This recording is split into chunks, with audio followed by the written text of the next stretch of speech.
What's up, guys? This is Rowdy, and welcome to the Homeway Hustle podcast. And today we have a very special episode. The lady that is normally behind the camera and directing this is here with us today. Welcome, Ryan, to the podcast. What is up? Hello. It's me this time. Yeah. So we are having a very special episode today because Ryan is actually leaving us to go and chase something, a very passion project of hers.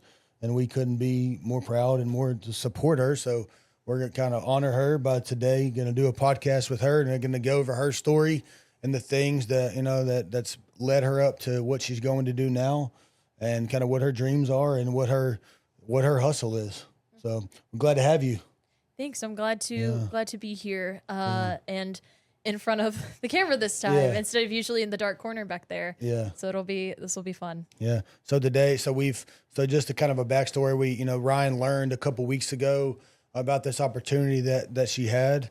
We'll tell you all about that here shortly. But so we had to the crazy story. Yeah. So we had to, we had to make a search. I'm sure some of y'all saw we had to make a search for some new marketing people, and we found them, and they're the ones actually running the show today. So hi, Sarah and Aaron.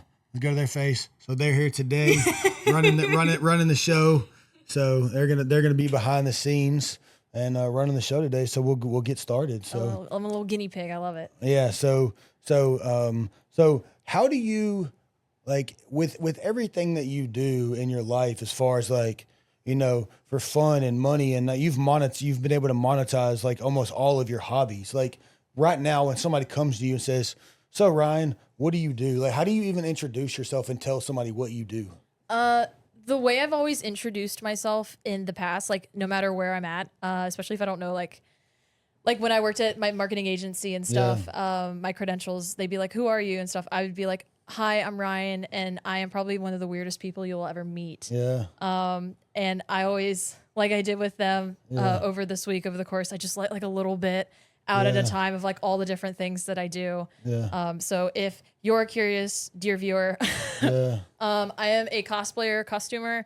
I am a belly dancer. I am now a lady knight at Renaissance fairs. I am also a social media, I would say influencer, but I don't really do a lot of influencing these days. It's a lot more for fun.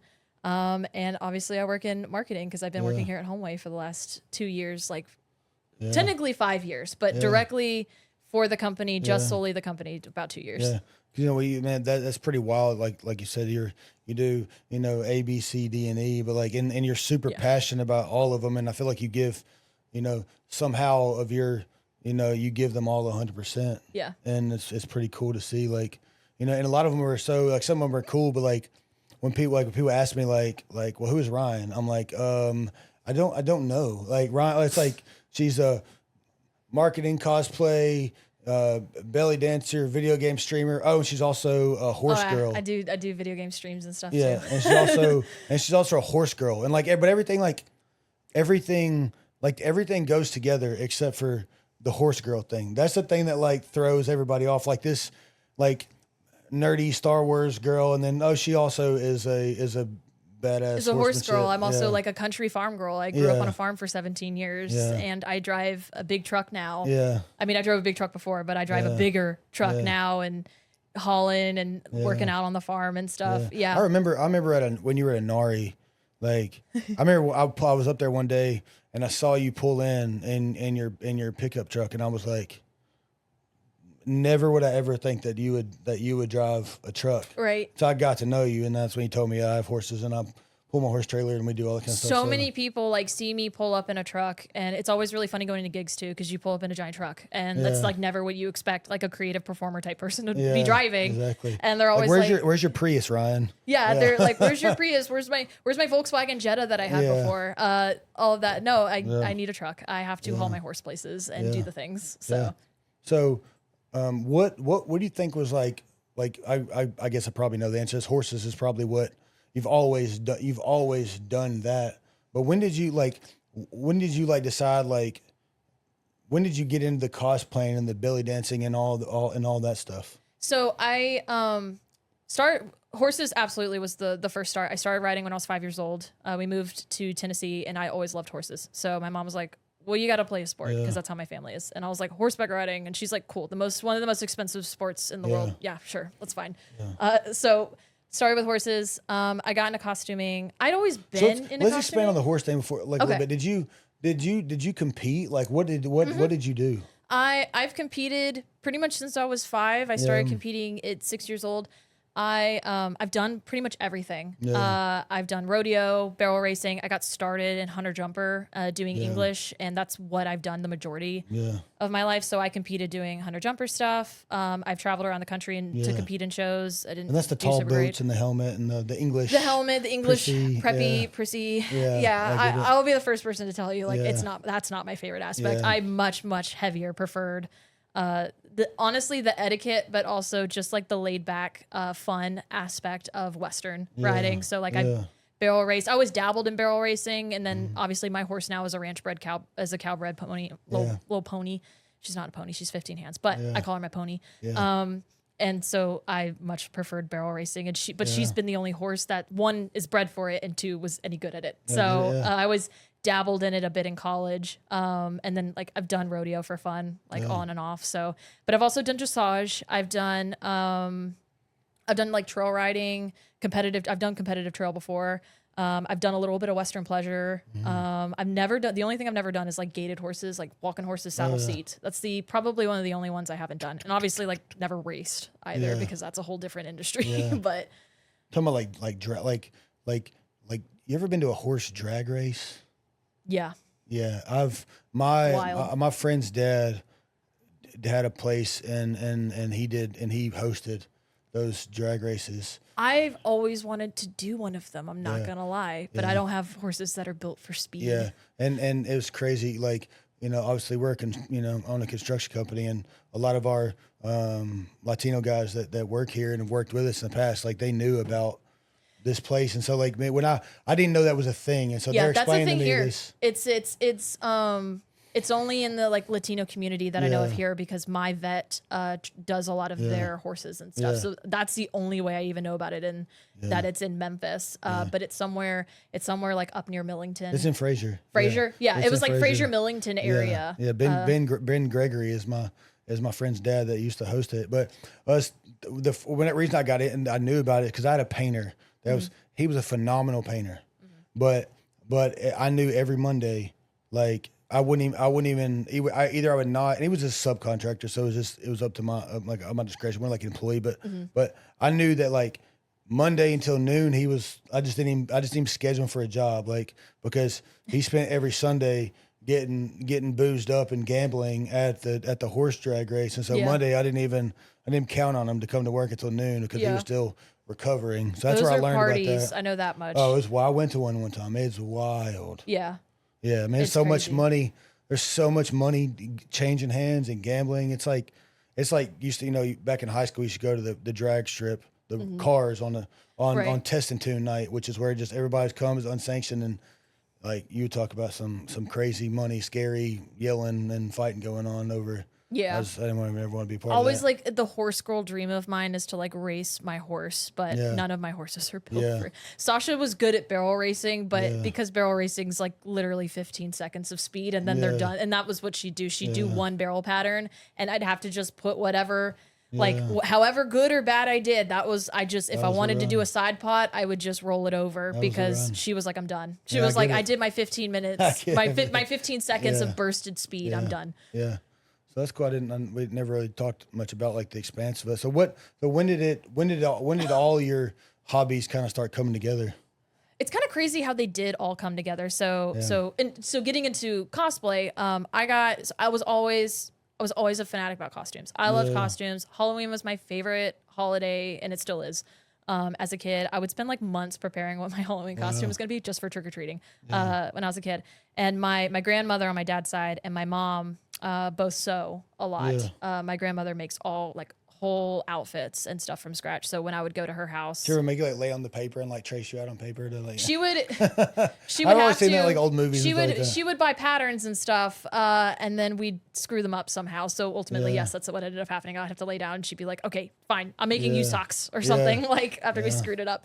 But I would go to her house for the summer and spend like 2 weeks there. And would always come back with like a new article of clothing that we spent time sewing together. So I learned how to sew pretty young. And then my mom obviously had a sewing machine and always was into showing me how to do stuff. So when it came time, like when I found out that Comic-Cons existed and that you could dress up as a character, your favorite thing, and it doesn't have to be on Halloween, I was all about it. I was like, I want to go. And I was around 13 or 14 when like I found out cons existed, and we have a couple cons in Memphis. They're smaller cons, but they're conventions.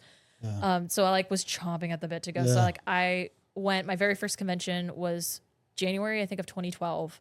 And it was a little like anime day at the Botanic Gardens. And I made I did Raven from Teen Titans, which is where my cosplay name comes from, Angel of Azarath. And I made the entire costume myself. I was so proud of it. And I walked around, and there was like, and this was like really before cosplay took off. Now it's a lot more of a mainstream thing, but this was kind of right before it like really popped off in like 2015-ish. And I felt like a celebrity. I told everyone I felt like Kim Kardashian, because like it was like maybe 20% of people were dressed up and the rest were just like in nerdy clothes or casual clothes. And so I was getting stopped all the time for like photos, and they're like, "Oh, you're Raven from Teen Titans. That's so cool." And I was like, "Oh my God, what is this validation?" So I got like immediately hooked from the start. And I started expanding my crafting abilities. So like I started crafting with foam and making armors, doing a little bit of leather working, still working with sewing, wig styling, all kinds of different crazy things, and it's progressed from there. You're talking about the Comic-Cons. I remember when I used to be a manager at the New Daisy, we had the Anime Blues Con. I'm sure you remember that. Yep. Did you ever go to the after party at the I Daisy? never went to the after party because kind of around because you had to be 18 and up to go. I think you had to be 21 and up to go. Well, I mean, I worked there. There was an age limit to it. I worked there in the whole year of 2016. So that's the only time.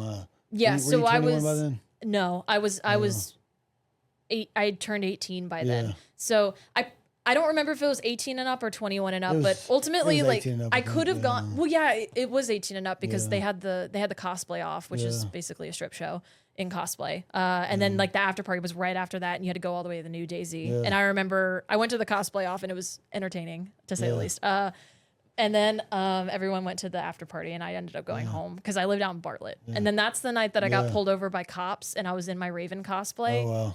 And so they came. How are they even serious with you? Like, I think it was a lady cop, and she was borderline horrified, but borderline like, this is not the wildest shit I've ever seen.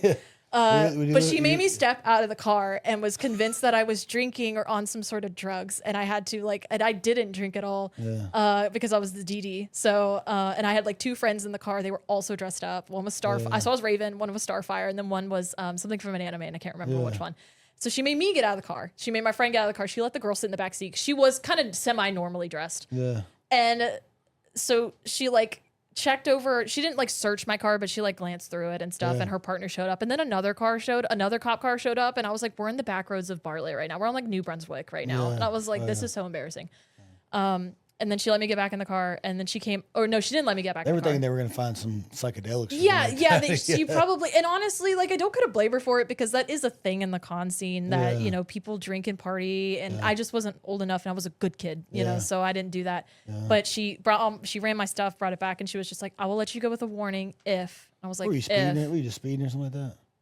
I have a personal vendetta. I was not doing anything wrong. I was driving very responsibly. That's funny. Bartlett PD, if you're watching this, I just want you to know that you scared me into my left wheel going over the yellow line, because they were following me for like a mile. They got you left the center. Yeah, I was driving an old beat up Buick, so I feel like I was profiled a little bit because it was kind of a crappy car. So they followed me, and they were really close behind me. So I was kind of freaked out, I was thinking it was someone following me, and I was close to my house. So I was like watching the rearview mirror, and I hit a turn, and allegedly my wheel went over the median, and then she flashed on her lights, and I was like, oh, okay, someone's not following me. Shit, it's a cop. Like, you know. So I got pulled over. That's funny. Yeah. So she said, I will let you go if you take a picture, if I can take a picture with you, because my daughter's really into anime. Oh. And I was like, shit, I'm getting out of a ticket. Let's go. Now I look back and I'm like, I feel exploited, but I didn't get a ticket. So. Hey, $20 is $20. Look, $20 is $20. Yeah. So I took a picture with her. I'm sure she has it somewhere. So if she's watching this, hi, hello. Yeah. That was a wild night for both of us. The reason I brought that up, I remember we did a lot of, I was at the Daisy, we had crowds of all sorts. We had, being a real music venue, we had, we had our EDM nights, we had our DJs on our Daisyland events, and then we would have country and rock and death metal and hip hop and R&B. You have and everything so at much the Daisy, yeah. But that anime crowd was definitely it was definitely a different night, having all these like nerdy kids all in costume, like just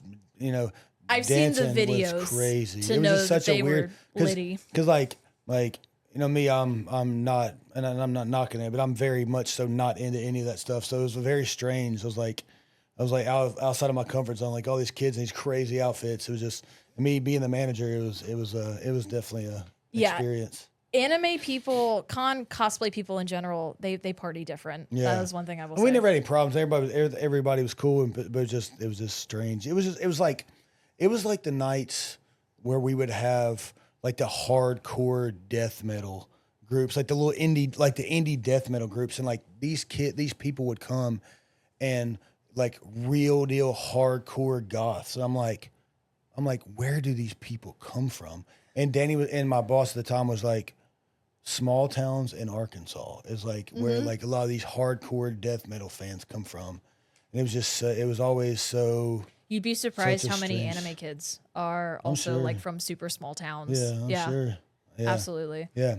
So we'll get into more of our like kind of your journey with us. So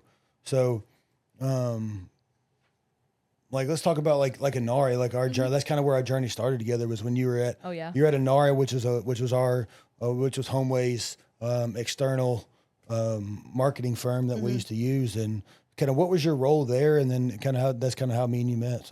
So I guess tie in how cosplay relates to all of this, because cosplay is a huge reason as to how I even got into marketing in the first place. Is like I had an Instagram account, and it kind of plays into Inari too, because it's actually how I ended up getting my job at Inari. Yeah. I had a cosplay account that I would post and stuff on, and I would go to a lot of the cons here, and I kind of had I guess I was pretty recognizable because I did a lot of staple cosplays. I had a lot of my own staple cosplays.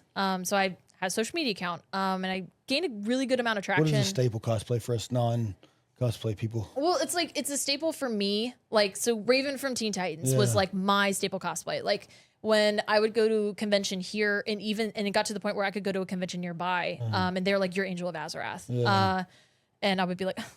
So it's like the one you're known for. Yeah, I was really known for it. There's a couple other cosplays, but like that was definitely like one of them. And I had a social media, and I just think social media is super fascinating. I love the psychology behind social media. I love that it's so complex when you really get into it. It's like you're basically learning another language, how to communicate through it, how, like etiquette, but also like the background stuff of like algorithms and what does well, where and why. It's like constantly evolving, so you constantly have to adjust. And for some reason, that's just really fascinating to me. It's like a code you have to constantly learn how to break over and over. Yeah.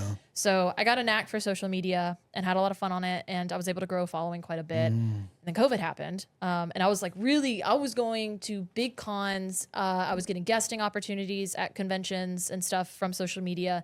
I was networking with a lot of cosplayers because like there's people that at that point, it really exploded around 2015. And that's when you kind of had your cosplay influencers and stuff really pop off. And I had a bunch of connections with a lot of them, and I would do photo shoots and hang out and stuff with them. And then COVID happened, and obviously everyone got locked up, and cons stopped being a thing for 2-ish years. And so what do, weird introvert nerds do? Especially what did we do during those times? We went to TikTok, and we made the cringiest, most uncomfortable, stupid TikToks in our bedrooms with our cosplays on, because it's the only place you're going to wear a cosplay. I ended up going really viral on TikTok for a couple different videos of me doing my Star Wars character, my Star Wars Twi'lek character, which is one of my other staples. That's really my main staple cosplay now. going viral doing that's that. That's the horn thing With the tentacles. Yeah, the two Leku from Star Wars. So, we'll plug a picture in of that here. Yeah, we can plug a picture into that. So that was kind of became my staple. And so Hey, Sarah, bring that up on the board. I'm just kidding. We're not there yet. We're working on that. We'll get there. But so I went viral for that on TikTok, and it blew up my following. So I had like 8,000 followers beforehand, which is still pretty good, but that's nowhere near cosplay influencer level. And then I blew up like within a couple months, went to like 17,000. I'm at like 20 now. 17,000. And that was around the time, obviously, I graduated college from the University of Memphis. So I had a communications degree in social media and film and video. And I was like, I need a job, but no one's hiring. And so I found Inari through, I was really good friends with a lot of my professors, and they reached out to U of M and were looking for an intern kind of towards the end of that summer. And they were like, it's a few hours a week, like we're, quarantining and all of that stuff, and we need an intern. One of them sent it to me. And so I obviously reached out because I was broke. And I reached out, and we're all broke in college, Ryan. Broke in college, and then like getting laid off. Like, thank God for the stimmy checks, low key, because then I had a lot of disposable income. But beforehand, I was like sweating. Like, I had just gotten laid off of my I worked at Southern Social, and I was laid off. And I'd only been working there for 3 months, so I was one of the first to go. And it was rough. And so I was getting drunk by the pool to cope. But they emailed me back, so I didn't have to do that anymore. And I went and started working there, and I worked as an intern originally. But the thing that appealed me to them was that clearly I was a creative. They were very confused because they were into nerdy stuff, so they knew what cosplay was, but they'd never like met a cosplayer, so they had like a bunch of weird questions. They also thought I was a guy because my name's Ryan, which I was talking about with y'all earlier. That happens a lot. So they had questions as to why this is my profile, and then they realized that women can also be named Ryan. But I got the job. I got a job because they liked my social media and saw that I was obviously pretty good at it because I was getting somewhere. So I worked at Inari. And so originally I was brought on, I was the intern. And I learned a lot of videography skills from Matt.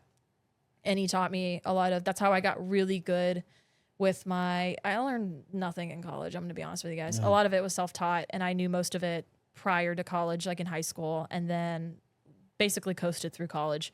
And so I really actually developed really more detailed video editing skills while working with Matt and doing the full-time filmmaker thing that Tyler Roth helped put together. And so I started as a videographer, and I also like managed the social media, and then Inari expanded enough that we brought in Landon, Greg, if you're watching, hello.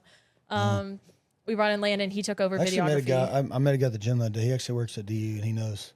Really? He knows Landon. He really? actually works the same department. He's a designer for oh, really? Does he like him? Yeah. Or yeah, you kind of have to say yes because he could be watching this. You he likes Landon, yeah. Yeah, Landon's great. You can't not like him. You can't not like him. He's a likable guy with an absurdly deep voice. Yeah. But anyway, he came in and he took over kind of videography, and I went all in on social media and managing. I managed 30 accounts, I think, that my max at one point, which is stressful, but you can do it. So I managed that, and obviously your account was one of them, one of the first accounts that I took over, and I did some videos for Homeway. I did your social media for Agrippi, and I worked at Inari up until Inari kind of shit the bed. Matt sold it to a person, and they kind of cleaned house and did some choices with it. So our old firm had some, business problems. Yeah. And then I don't want to go into super detail about it, but had some business problems, and then Matt sold it to somebody, and it just got 10 times worse. It got 10 times worse. Yeah. Yeah. So, well, I lost about $45,000 paying them. Yeah. Not to name names, but money to not do anything. We're not happy with you. Yeah. So it's all good, man. I take stuff like that as a lesson, just. Things happen for a reason. You don't know what you don't. You don't know what you don't know, and until you get to a certain point in business, that you can manage those types of things, or hire somebody to manage those type of things. Hence, these three amazing people here. Yeah. You don't know what you don't know as a business owner. We wear too many hats, and we a lot of times make big mistakes or get taken advantage of because people aren't watching. Right. And honestly, like I said, things happen for a reason, and it kind of worked out I think it worked out awesome because ultimately, like, we got in contact, we maintained in contact.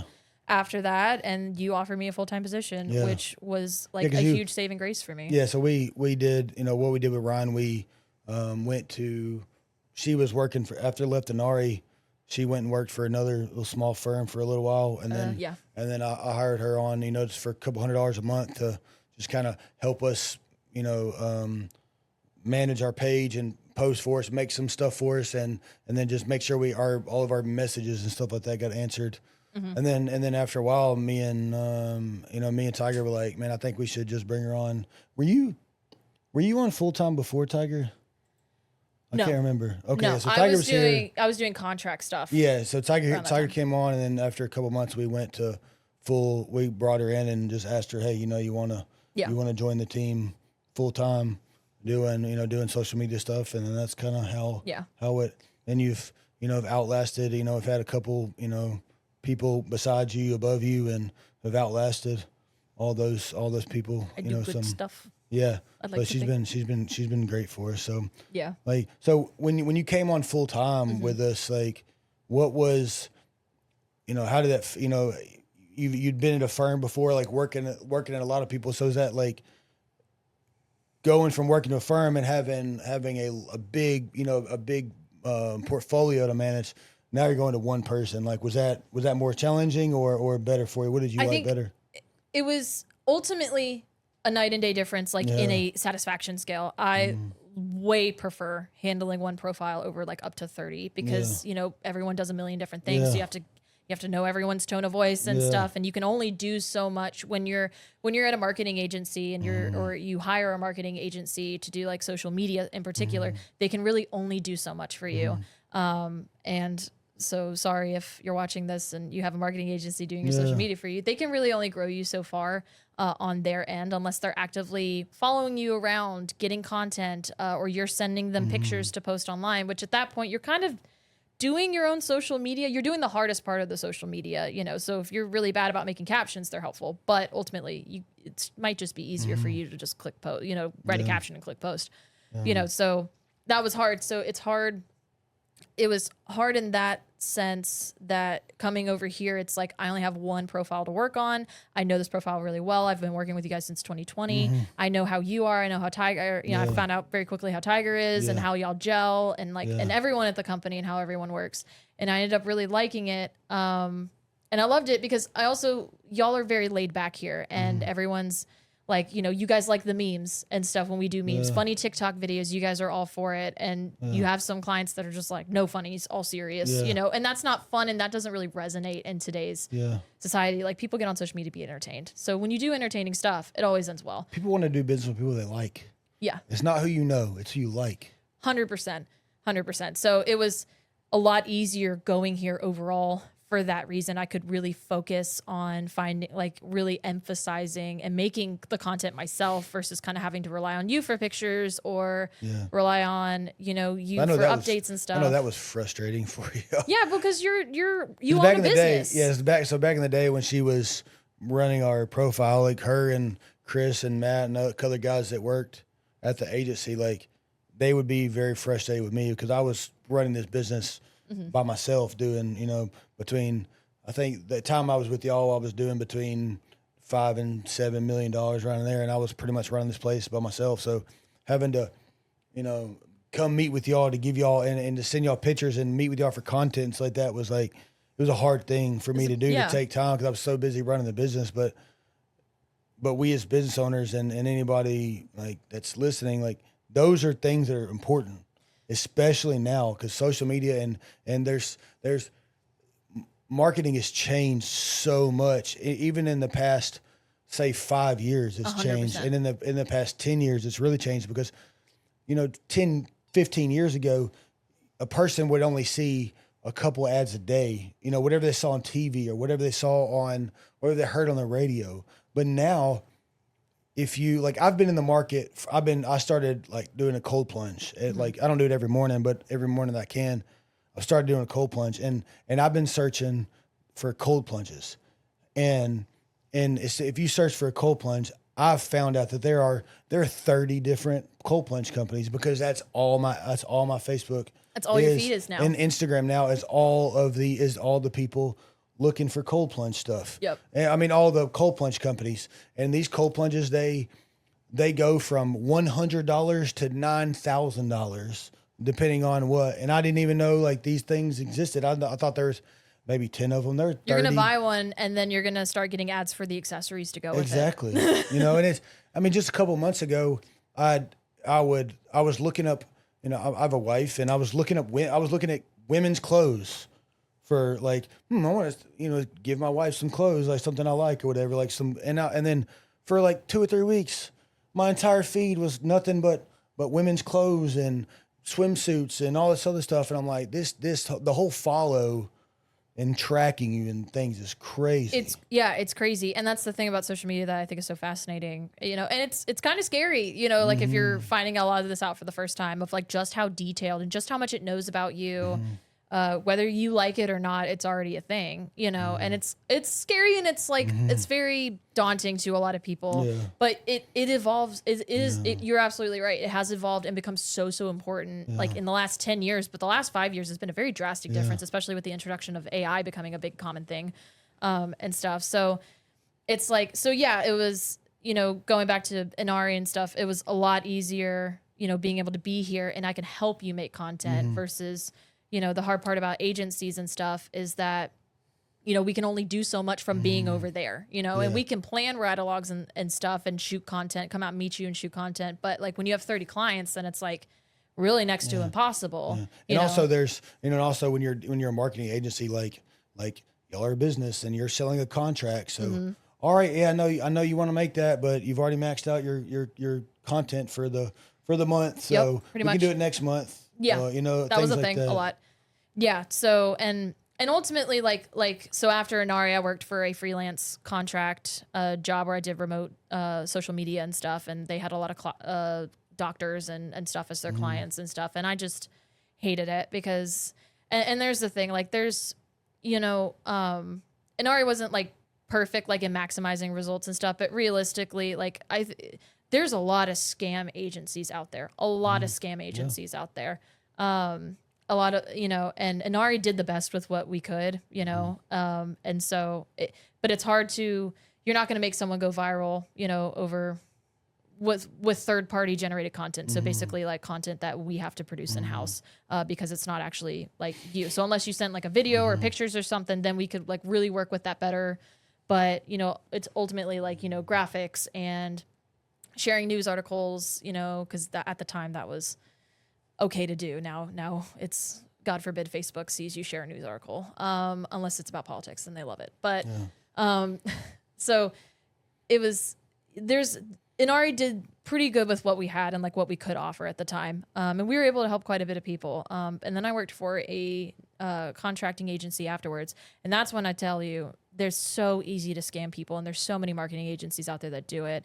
And they weren't scamming them. Like I didn't sign on being just like, oh, I'm going to make money off of this poor doctor lady that knows no better about social media. I joined on because I was like, I need a job and I can absolutely post a bunch of infographics and stuff catered to you. What I found out they were doing behind the scenes is they were over promising what they could feasibly do on social media. And they were like, we can grow your account to thousands and we can get you hundreds of likes on your stuff. And like, send us content when you can, but if you can't, we can still do that. And I was like, there's no possible way you can organically do that with nothing but stock images. Yeah. And what I found out what they were doing, and that was what, like when you guys contacted me, I was like, thank God, I need out of here.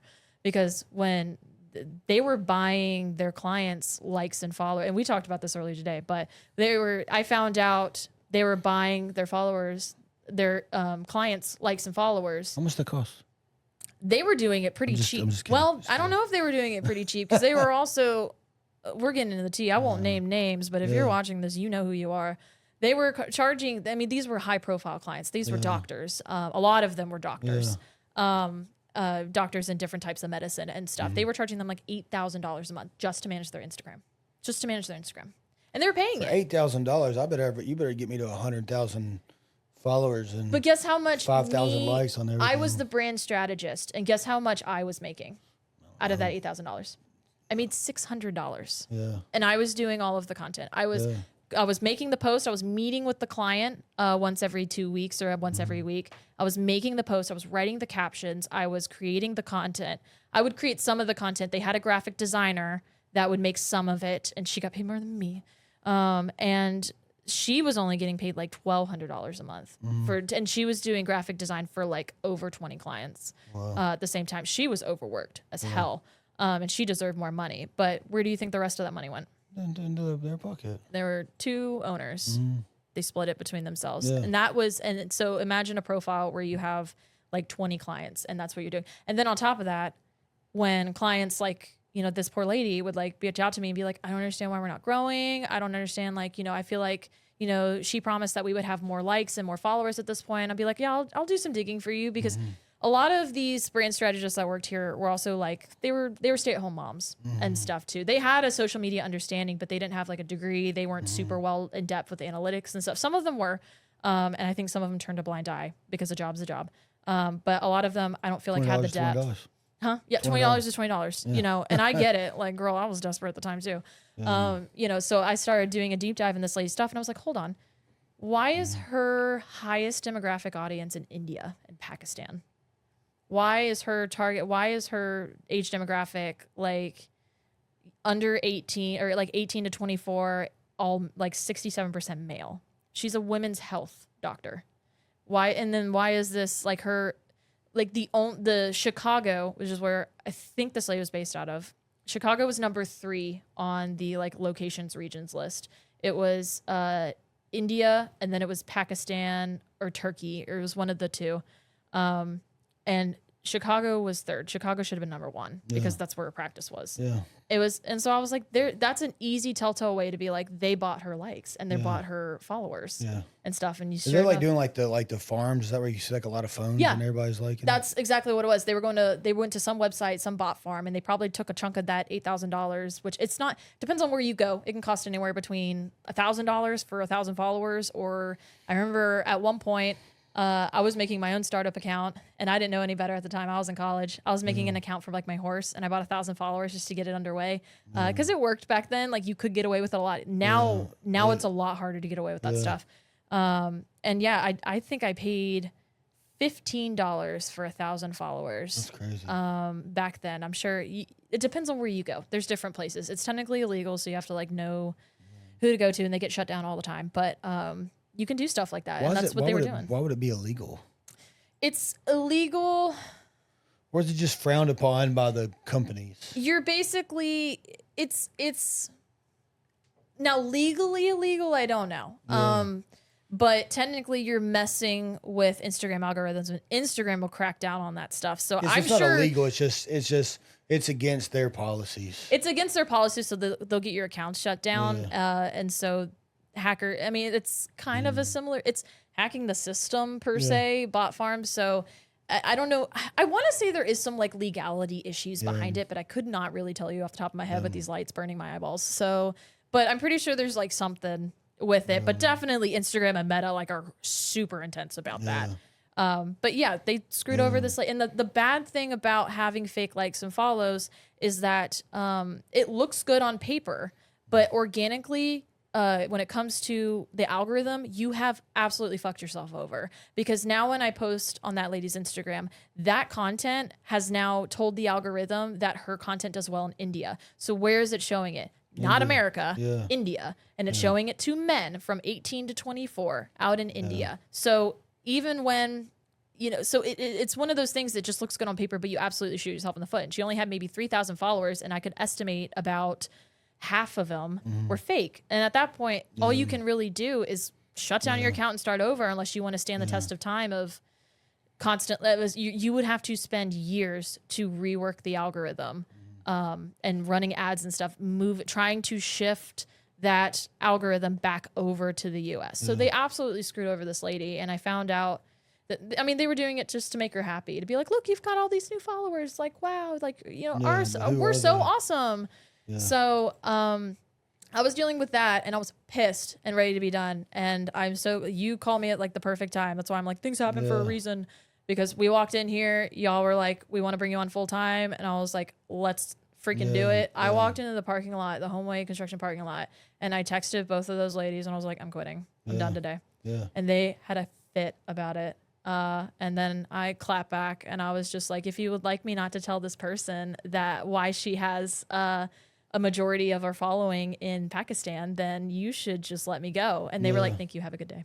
They were like, thank you for all your work. Have a good time. Yeah. Blackmail is trying to be, being honest is the only way.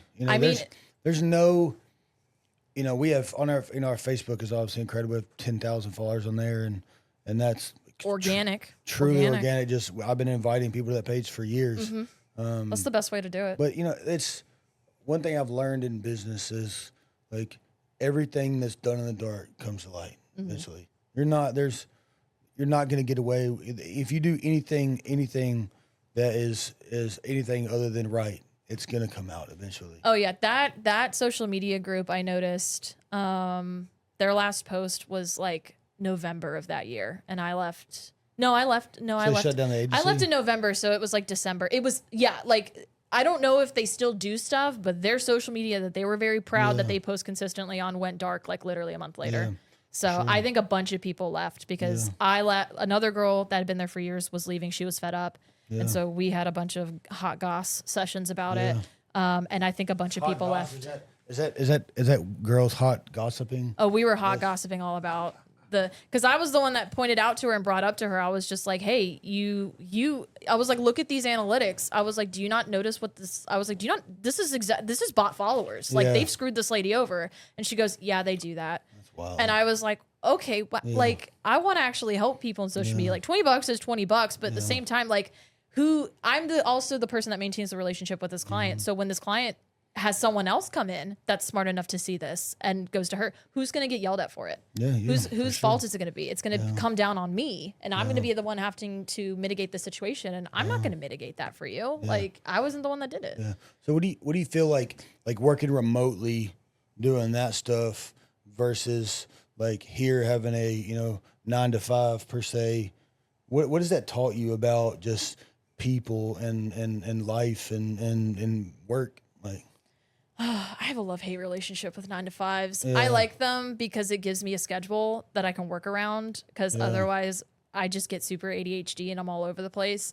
But the downside is like I found out through Ancestry, I'm statistically a night owl through my heritage. Apparently they can do that now. So like I am not alive until like 12 o'clock. Like that's when my brain switches on. I'm like, I can do the things. So that's where it sucks, because it's like I have to trudge and get stuff done, force myself, and then I leave at 4. And there's been a lot of times y'all have been really flexible with me here, because there's been a lot of times where like I've left work early or I've come in late and I just come home and I work on stuff, because that's where my mind's in work mode still until like 8 or 9 o'clock. Then it's video game time. But so it's like. It's a shift. But the downside is with working remote is like I don't have that discipline. That's already kind of that expectation instilled. Like it's basically self-discipline, and a lot of remote jobs too. Ultimately, like it's been a get to it when you can, as long as it gets done, kind of thing. My experience with doing a lot of remote jobs, or like when I've had to work remote, so I have to like self-discipline, and I'll get it done. Sometimes I'll just get it done at 11:59 before it's due. Like kind of thing. You ever hear the story? There was a tech CEO that he suspected that a lot of people were using mouse wigglers because all of his employees are remote. I knew people that worked remote after COVID. They had mouse wigglers. They were using mouse wigglers. Well, he suspected a lot of people were using them. And so what he did, he went on Amazon and bought like every mouse wiggler there was.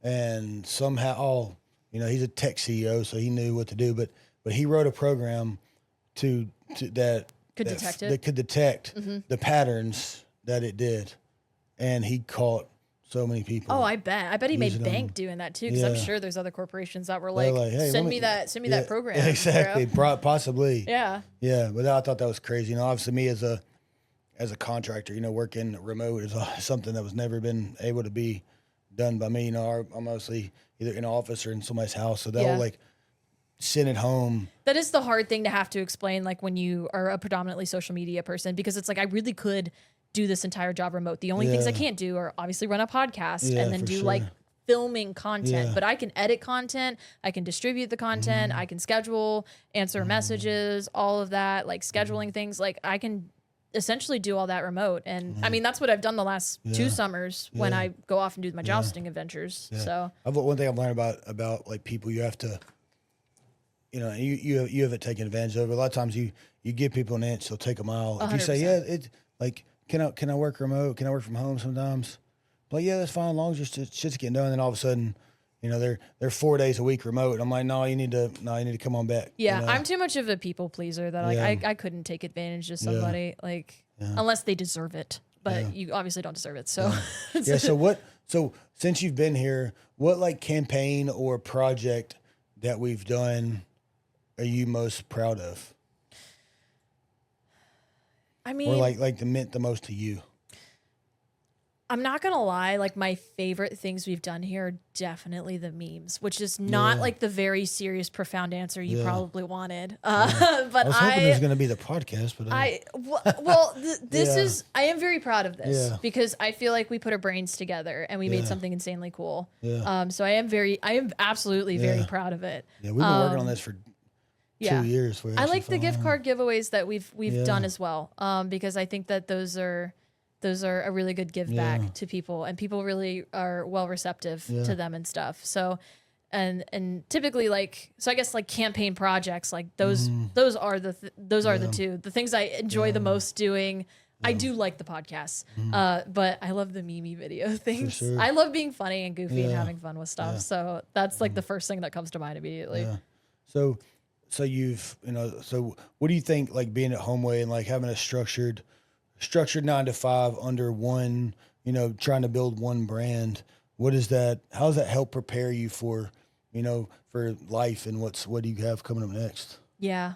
We got to get into what I have coming up next too. We'll get there. I mean, it'll help a lot. Because now my sleep schedule will still be correct. Because we do, like, obviously we do the fairs on Saturday and Sunday. But we do have like morning meetups every day during the weekday. And we kind of go over like stuff that needs to be done. Cause we do work on the week. We don't just like screw off and stuff. And obviously horses need to be, that's a daily thing. Oh, yeah. So obviously like we'll have that, but they're very by the book and stuff. And I like that for discipline and organization. So it fits in well with me. So now my sleep schedule's all set for that. And it'll keep me going and you know, pretty disciplined and stuff. So cool. I think that's answering your question. Yeah, that's my question. Yeah. I mean, like you said, it went from, you know, from working at Inari and then went out on your own for not really on your own, but you know, working for the house, doing whatever you wanted to do. And now it's all right. You need to be here, and here at this time. So going into a real, you know, I guess going into that's going to be good. So So how did you get into? So we're going to get into, you know, your hustle a little bit, because you are definition of. I feel like we should talk about the new adventure thing first. We'll go there. Okay. Yeah, I think we should, because we've kind of like teased it a little bit. We teasing everybody. And then, I mean, and it's a part of the hustle too. Let me find my sheet here. I mean, you did tease it on your Instagram. You were like talking about the next adventure. You got to find out what it is, and I'm like, whoa, yeah. Well, I guess we'll just hit that, then we'll keep going. We'll tell everybody what the adventure is. So cool, yeah. So, you know, originally when Rowdy reached out to me, it was like doing contract work and stuff. I remember vividly you calling me being like, what's going on with Inari? I was driving in the middle of the Pennsylvania mountains to New York with a horse trailer, and it was raining really bad. And I was like, Rowdy, I can't hear you. And you couldn't hear me. So it was a whole thing. So what I was doing that year, that was my first year doing it, is I tour at Renaissance fairs. And I tour with jousters as a lady night for the jousters. So I bring my own horse because my horse is awesome enough to think that she actually really likes it, which is really funny because it's a very niche thing that not every horse likes with jousting. That's why it's really important to find a horse that likes jousting. Yeah, no horse wants to riding at a big stick point. You have to have a really chill horse because rest assured, if you ever go to a Renaissance fair and you ask yourself, are these horses enjoying it? If they're not enjoying it, you will very obviously tell. They will not do the job. They will, because when you're a knight in 50 pounds of steel armor and you have your reins in one hand and a lance in the other, and your horse decides that it just doesn't feel like going down that tilt yard today and goes this way, there is nothing you really can physically, you have one hand to steer. There's really nothing you can physically do to make them do it. In that situation. So if your horse doesn't want to joust, it's going to go that way. And you're going to have consistent problems with getting it to joust. So that's why it's really important to make sure that a horse likes jousting and is ready to joust. But that's what I did at Renaissance fairs. I would tour at Bristol Renaissance Fair, which is outside of Chicago. And then I would tour at the New York Renaissance Fair. And then I would come back to Memphis here. And then I'd go back to my full-time job. My horse would go and chill in the pasture for the winter. And then we'd gear up to go do it again the next summer. So that's what I've done the last 2 summers. And then this year, last year we were in talks about going full-time. So it had been discussed, but there was no answer or anything. And I was like, well, we'll need to know, kind of thing. And they were like, we'll talk about it, or they'll talk about it and see what they want to do with it. And then we got because the big thing too is, it's not just me that would be going full time. It'd be Chuck going full time, my fiance. So we were very big about, what fun would it be if I went jousting full time and then Chuck just had to stay here, and it's a full time thing. You're traveling around the country year round. So it's that's not a solid relationship where you see your fiance maybe 3 months out of the year. No, it would not be good. Not at all. So you probably wouldn't have a fiance. It probably, I wouldn't blame him, I don't blame him. That wouldn't be fun. And so it was very much a thing, we stick together. That's always been our thing. No matter what happens, we stick together. So that was, it was well, if we are going to go full time, it has to be both of us. And so, they, I guess, talked about it for a while. We didn't hear a lot. So I kind of just assumed that we weren't going to do anything. We were just going to do the normal jousting thing, which they've been so awesome about here at Homeway with letting me work remote, and do everything and get everything done from a different state. And then coming back here and then coming back in office full time. But yeah, we found out, in May for sure. They reached out and were just like, hey, we're going to make it happen. We'd like to offer this opportunity to you guys, what do you guys say? And we were like, it's my dream personally. Jousting is everything that I love, packed into one career. It's kind of crazy that it's even a career in the first place because, medieval shit. But, it's costumes, it's performing theater, and it's horseback riding. And those are the 3 core things that I absolutely adore and I love.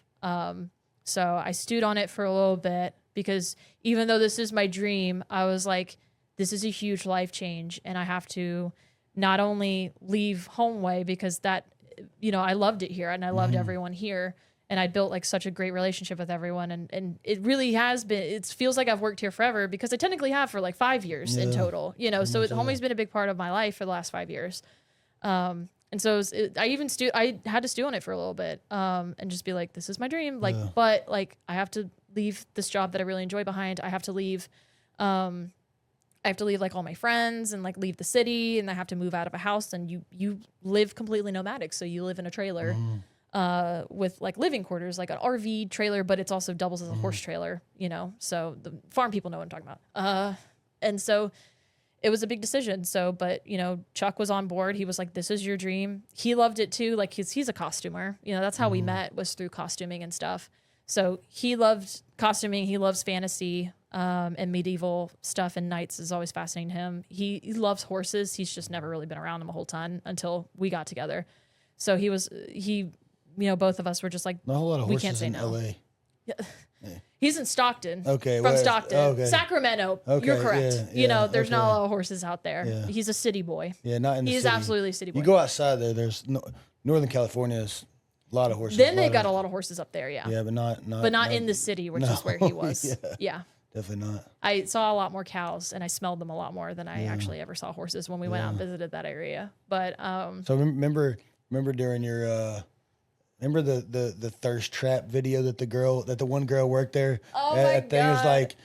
It's what Ryan found. Like, did you just find it somewhere? Yeah, it showed up on my For You page. So last year, and I sent it to everyone here because like everyone knows Chuck here. Like Rowdy and Tiger, like everyone knows Chuck. Tiger games with Chuck periodically and stuff. So like they all know Chuck. Chuck, he would come, he would fly in. So we were at Bristol there, and he drove up to Bristol and he would stay weekend and he would volunteer on the field in exchange for like being able to get a pass and being able to stay behind the scenes with me and stuff. And the guys love him. All of the guys get along because, I mean, dude bros, you know, like, so, and Chuck's a really chill guy. He's pretty likable. So like everyone loved him. So he was but he was a part of this fair. This is like a 9 to 12 week fair. He was there for one weekend on the joust field for one weekend, and his only job in the entire thing, it's not jousting. It's not being the marshal of the field, the referee. It's not doing the pregame, like ring lances and stuff like I was doing. His job was to walk onto the field, stand there, look good, and then pick up the shields when they would fall and just hold them up while the referee reads off the scores. That's all he did. So he was the ring girl. Kind of. He kind of was. That's all he did. And then Monday, minus the sports bra and booty shorts. Yeah, I mean, he was in like armor and shit, and he's a very attractive man. So like that's eye candy for the ladies, apparently. And it was because literally that Monday, I was on TikTok just scrolling, and I see this TikTok, you know, and people in Bristol's a really, really big fair. So like people come from all over the country to go to that fair. And so people, and especially like during Ren Fair season, which, you know, is basically summer, like people post a lot of TikToks of them going to fairs and they go viral and stuff. And so this one was like, I go to the fair for the vibes or something. And it was like, the vibes. And it was, and then it would cut to the vibes. And it's just all these hot guys at the fair. The first one was Chuck. First one was my fiance. Like, and all he's doing is walking. Like, it's just a slow-mo of him walking, and he just was like clapping. And then it cuts to like one of the other jousters, which like, they get so many thirst traps about them. It's insane. I mean, they're all very good looking guys and ladies, you know, so they get a lot of thirst traps too. But it was just cracking me up because I was like, one weekend, this man was there for one weekend, and he was essentially the ring girl like of the joust. And he was already in a thirst trap that went viral. It had like, I think last I checked it, it had like 36,000 likes and like 1 million, like 500,000 views and stuff. And so I sent it immediately. I sent it to Chuck immediately, which he commented on it and was just like, haha, glad you enjoyed the show or something. And she like said, was like, didn't think he'd find it. And then like it showed up on a bunch of mutuals pages, and he's got a bit of a following on TikTok. So they're all like, that's Chuck McSmooth. And I sent it to all the jousters, and they laughed. And then I sent it to you guys, and I was like, look at this shit. Like some random girl gonna take her man. Yeah, it's funny because the TikTok, like I see thirst traps for the jousters all the time for some reason on my TikTok. It's probably because I send them to Chuck because I'm like, look at Garrett. Like, you know, so I'm like, look at this. Like, they're going crazy for him, you know. But it's so funny that like that's such a thing that happens at Ren Fairs. It's just really funny when you like know the people behind the scenes and they're just normal guys, you know, but at the Ren Fairs, like you are kind of a celebrity at the fair. Like fairs are in character. So it's like I am a lady knight. If I walk by and I'm in full like costume and stuff, like other cast members have to address me as a knight. They have to bow to me. They have to be like, my lady. Like during, like, so everybody has to be in character like the whole time. Like, that's the thing I love about Ren Fairs is that's what makes them kind of, they have a little bit of, I don't want to say Disney magic because I don't want to give Disney credit for that, but like that when you go to Disney, like you expect a certain 100. They're like in character and stuff. And Ren Fairs are the same way, and I think that's what makes them so much fun is that you as a person, as a patron, don't have to be in character, but if you are, I think it elevates the experience because everyone is supposed to be in character back to you. You have to, you know, milady, my lord, you know, like huzzah, and like, you know, the whole ye old verbiage and stuff. You can't refer to credit cards. You're not supposed to call it a credit card. You're supposed to call it like a magic disc or, you know, some arcane plaque. Place it on this table, milady. Like, you know, like something like that. Like, talking about like the concession stands and stuff. Like even down to the concession stands typically. Now some people don't do the accents and stuff at the concession stands. There's some fairs that do make you give do me your that. digital tokens. Yeah, digital tokens and stuff. Like there's a friend of mine. There's a friend of mine who went super viral on TikTok this past year. Dan, if you're watching, the pickle priest. Yeah. I helped him. I made a video of with him, and it went super viral. But like his whole thing, like his way around it is just like, give me money. Like that's his thing. He's like, give me money, because we're not allowed to say credit cards or cash. You have to say like coins or monies. You know, monies is what a lot of people default on. Because if you go like it's 3 guineas, like people are gonna be like, the fuck, like it's a guinea. Sure, you know, weird. like they don't know that much. Like, they're not that deep in the medieval lore. So, you know. So what do you think? What do you think is gonna be the biggest challenge? It's just the lifestyle change of just being on the road all the time. I think the biggest challenge when I was out there was obviously like missing home and like missing everyone here. And I missed work, you know. It was like, cause I'm obviously in Slack cause I'm working remote, and like there's some fun adventure, you know, that's going on, and someone's doing something stupid in the kitchen, and someone fucked up something in the crock pot, you know, like, and I'm just like, man, I wish I was there to roast them in person, you know, like, so it was, that was a hard part, is like missing home and missing everything. And I missed my animals because I have my horse with me, and I missed my fiance because like my fiance would come up and visit, but like I didn't have him there. But you know, you get kind of adjusted to it. You just have that homesickness, you know, because kind now, of thing. now, I was having Chuck there with you. It's not going to be. And that's the thing, is I'm not entirely sure how that challenge is going to change, because I don't think it's not going to go away. I'm still going to miss everyone here. Yeah, like my family is still here. But having somebody, especially now your future husband there. It's it's a lot of people move away with their husbands. I won't have a house that I'm still paying rent for, even though I'm not actively living in it right now. So that will be nice. But I think a challenge, it'll just be kind of adjusting to that being a full-time thing. And that being like the main full-time thing, you know, because you're actively there. So like I'm participating and I'm, you know, putting in the effort and doing my part and stuff. But, you know, that will now be the focus. I can do 110% on it now. And I think it'll just be a challenge adjusting to that and adjusting to like that being the main thing that I focus on and I do. And that's it. Like that's my full-time thing. Yeah. And, you know, getting more acquainted with it, learning jousting, I guess, because like I'm technically, you know, we call ourselves jousters, but like I have worn armor, but I've never actually physically done the joust part. And because I need a custom suit of armor to do it, and it's still getting made. We'll see if it ever actually happens. But so I have to have that before I can actually learn to joust. And so I'm sure when that happens, because it is in the plans to do, and I've already gotten like some training, just as much training as you can do without. The lady from the Knight's Tale. Heck yeah. Yeah. They're thin. They're gonna die. You know, it's been a while since I watched Knight's Tale. So trauma dump of mine. Shit. Like, okay. I grew up, you know, pretty poor, and we only had like a handful we didn't have cable, so A Knight's Tale was a DVD that I had. So you watched all the time? I've probably watched that movie 100 times. I can quote the entire movie, start to finish. I bring it up when people ask me like jousting, I'm like, yeah, like A Knight's Tale, because that's the one that's the movie that it's either that or it's Game of Thrones. But I feel like more people have seen, because it was like a cultural phenomenon. Like it was really popular in the because it's a 90s movie, right? Early 2000s. Yeah, early 2000s. Yeah. So it's like a lot of people, like as long as you were alive at that time, like everyone typically knows what A Knight's Tale is. You know, Heath Ledger was kind of on the way up. Oh yeah. Too, so. Oh yeah. There's so many people in that movie. And when you're watching the movie, it's so like. There's you know, it's they plug in a lot of new things, like I remember, like, you know, they had the guys with the horns, the bugles, whatever you call those things, and they're playing, you know we will, and like as soon as the song ends, everybody puts their horns down. It just plays. That's into one thing that. I love about that movie. It it's just how they mix in a lot of modern elements with like medieval time, and you still have the thrill of the joust, and that's kind of what Ren fairs feel like, because it's like.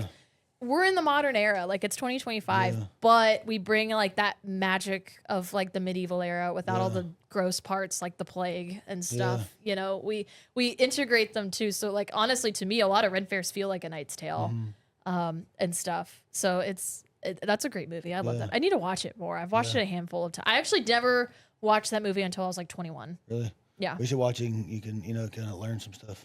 Yeah, well, I've seen it since. Like I watched it last summer. Is probably the last time I watched it. Job training. Yeah, Right. Yeah. There you go. I mean, honestly, I did the last time I rewatched it, I was packing for jousting and I was like, get some studying in, studying entertainment. Some of those movies just pop in at the right place. Like I remember I was on my eighth grade trip to Washington D.C.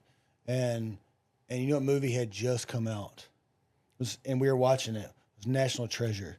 So like watching National Treasure, the first one in Washington D.C. while you're there as an eighth grader in your hotel room was wild. You're like, I'm gonna go steal it.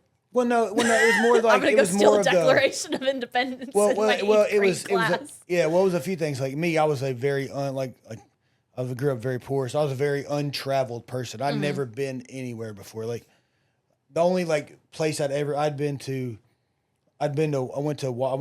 Chicago or Everett, Washington. Went to Chicago to watch my brother graduate from the Navy, and that was a big deal. That was a big deal. Yeah. We stayed in the crappiest hotel in town because I was good for it, but we went up there, but just being in anywhere other than Millington, Tennessee was a big deal for me. Right. And then we made the trip to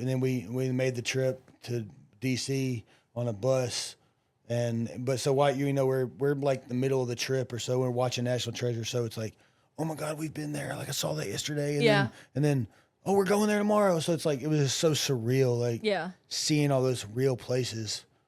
And then I just went to DC a couple weeks ago, and we just spent kind of an afternoon there. But did you see the Declaration of Independence? Yeah, we actually did. We Nice. actually did go to the National Archives. That was definitely something we definitely wanted to go see. But going to see that in person, and especially now as an adult, you're in eighth grade, about some of that stuff. But now as an adult, and being somebody, me, it's like super big into politics. It's like going there and seeing the White House and the Capitol and all the old, the Washington Monument and all the World War II museums and then going to Arlington. If you've never been to Arlington and seen and done the actual tour of that and seeing the changing of the guards, seeing that stuff is so surreal. My dad was military, so I know for a fact I've been to Arlington. I was probably too young to remember though. Yeah, if you ever get a chance to go there and the tour is like $50. I think $40 or $50, but you get on the tram and they drive you around everything. It's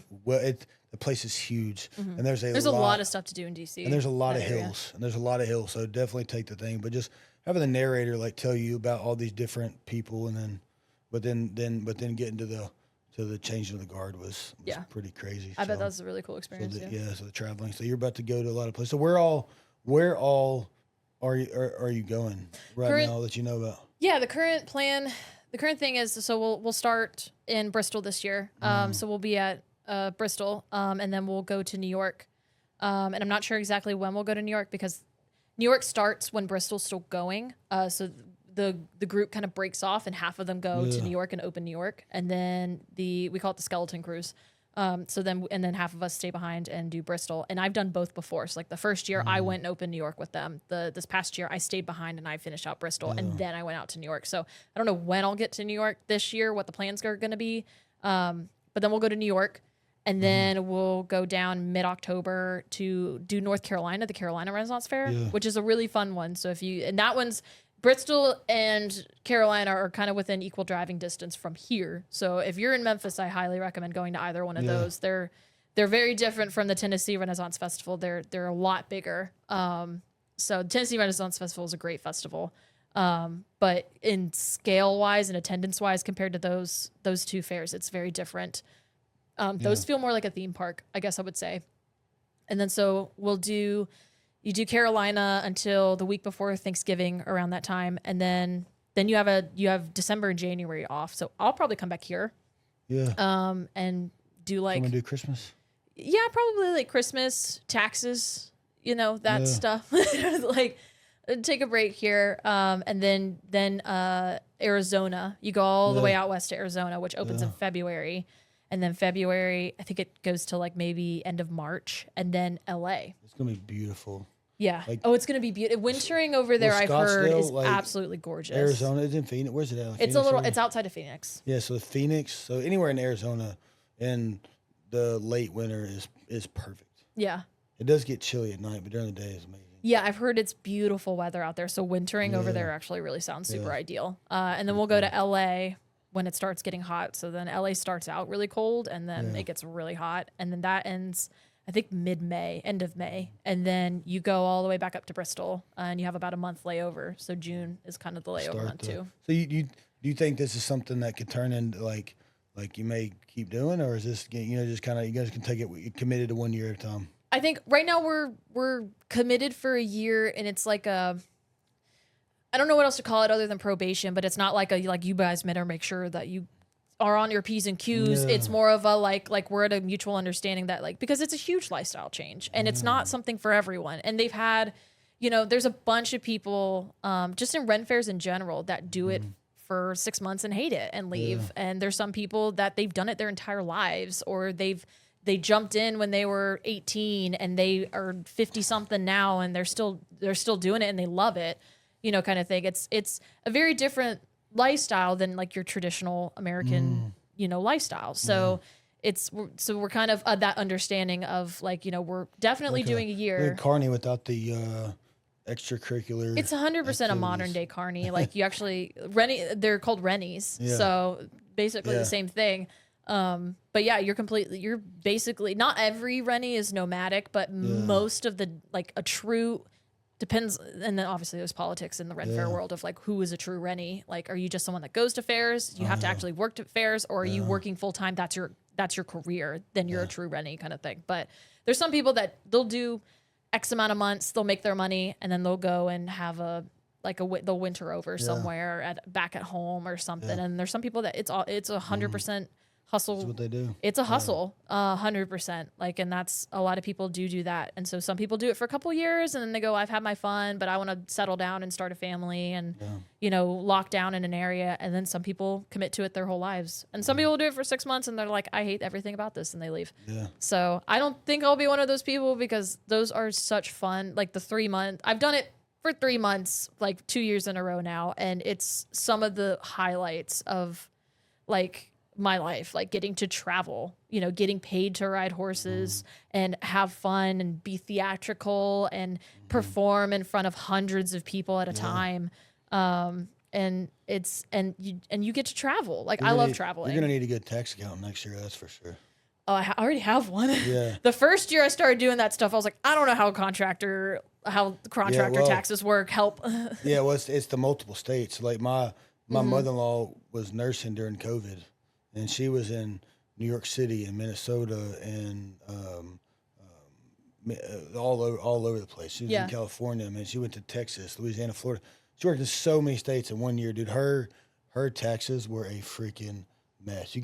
I bet. It was 6 states, so 6 states and 6 different tax rates, and having to pay into all these different places, and it was just so just be ready. It's going to be a shit show. Oh yeah, I mean, I think there's a system for that in place. They have it down to a science. So that's going to be.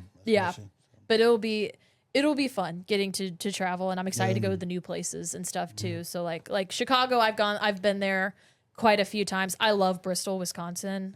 I think it's such a beautiful place. It's one of my favorite fairs that I've ever been to. I've been to a handful as a performer, and I've been to a bunch just as a patron. It's one of my favorite fairs I've ever been to and done. And it's a beautiful area. I love farms. And it's one of those places where it's just rolling hills of corn and soybeans and wheat and stuff. And I love that. And old farmhouses and tractors out front. I love that. I love driving down an open freeway, and that's what you see. So I think it's beautiful out there. Wisconsin's a pretty cool gorgeous. Place. I think it's gorgeous. And they have spotted cow. Yeah. You know what spotted cow is? No. It's next time you go, they only sell it in Wisconsin. I hope I'm not. Yeah. It's not Illinois. It's Wisconsin. They only sell it in Wisconsin. Yeah. It's called Spotted Cow. It's a type of beer. Okay. It's super good. Do you like Blue Moon? Yes. You like Blue Moon? Okay, then you'll like Spotted Cow. It's got a hint of a little citrusy taste. Yeah. It's a lot like Blue Moon. Yeah. So but Wisconsins are very proud of Spotted Cow. Yeah. Being a Packers fan, I've been there a few times, and you were talking about driving and seeing the old tractors. I remember when me and Becca went to a game 2-3 years ago, and we were driving from. Where did we fly into? I can't remember what city. We flew into one city, and we're driving up to Wisconsin. And we were driving down the interstate, and you look around the side of the road, and we saw some middle school boys over there playing ice hockey on a pond, and it was just the most like surreal experience, because that's Wisconsin. That's the north. You know, obviously being from the south, that's not something that you see all the time. But that's a thing up north. That was kind of my upbringing, because like I'm not from Memphis. Yeah. Like so like we go to Chicago, then we go to New York, and that where the New York Renaissance Fair is, it's a town called Tuxedo, New York. So it's about like an hour outside of New York City. And it's always insane what an hour away from New York City looks like, because you expect it to be suburbs. It's bumpkins. Middle of nowhere, of nowhere. And I lived so I used to live in Washingtonville, which is a village. They have villages in this area. Outside of, it's about an hour and 30 minutes ish outside of New York City. And I used to live there as a kid.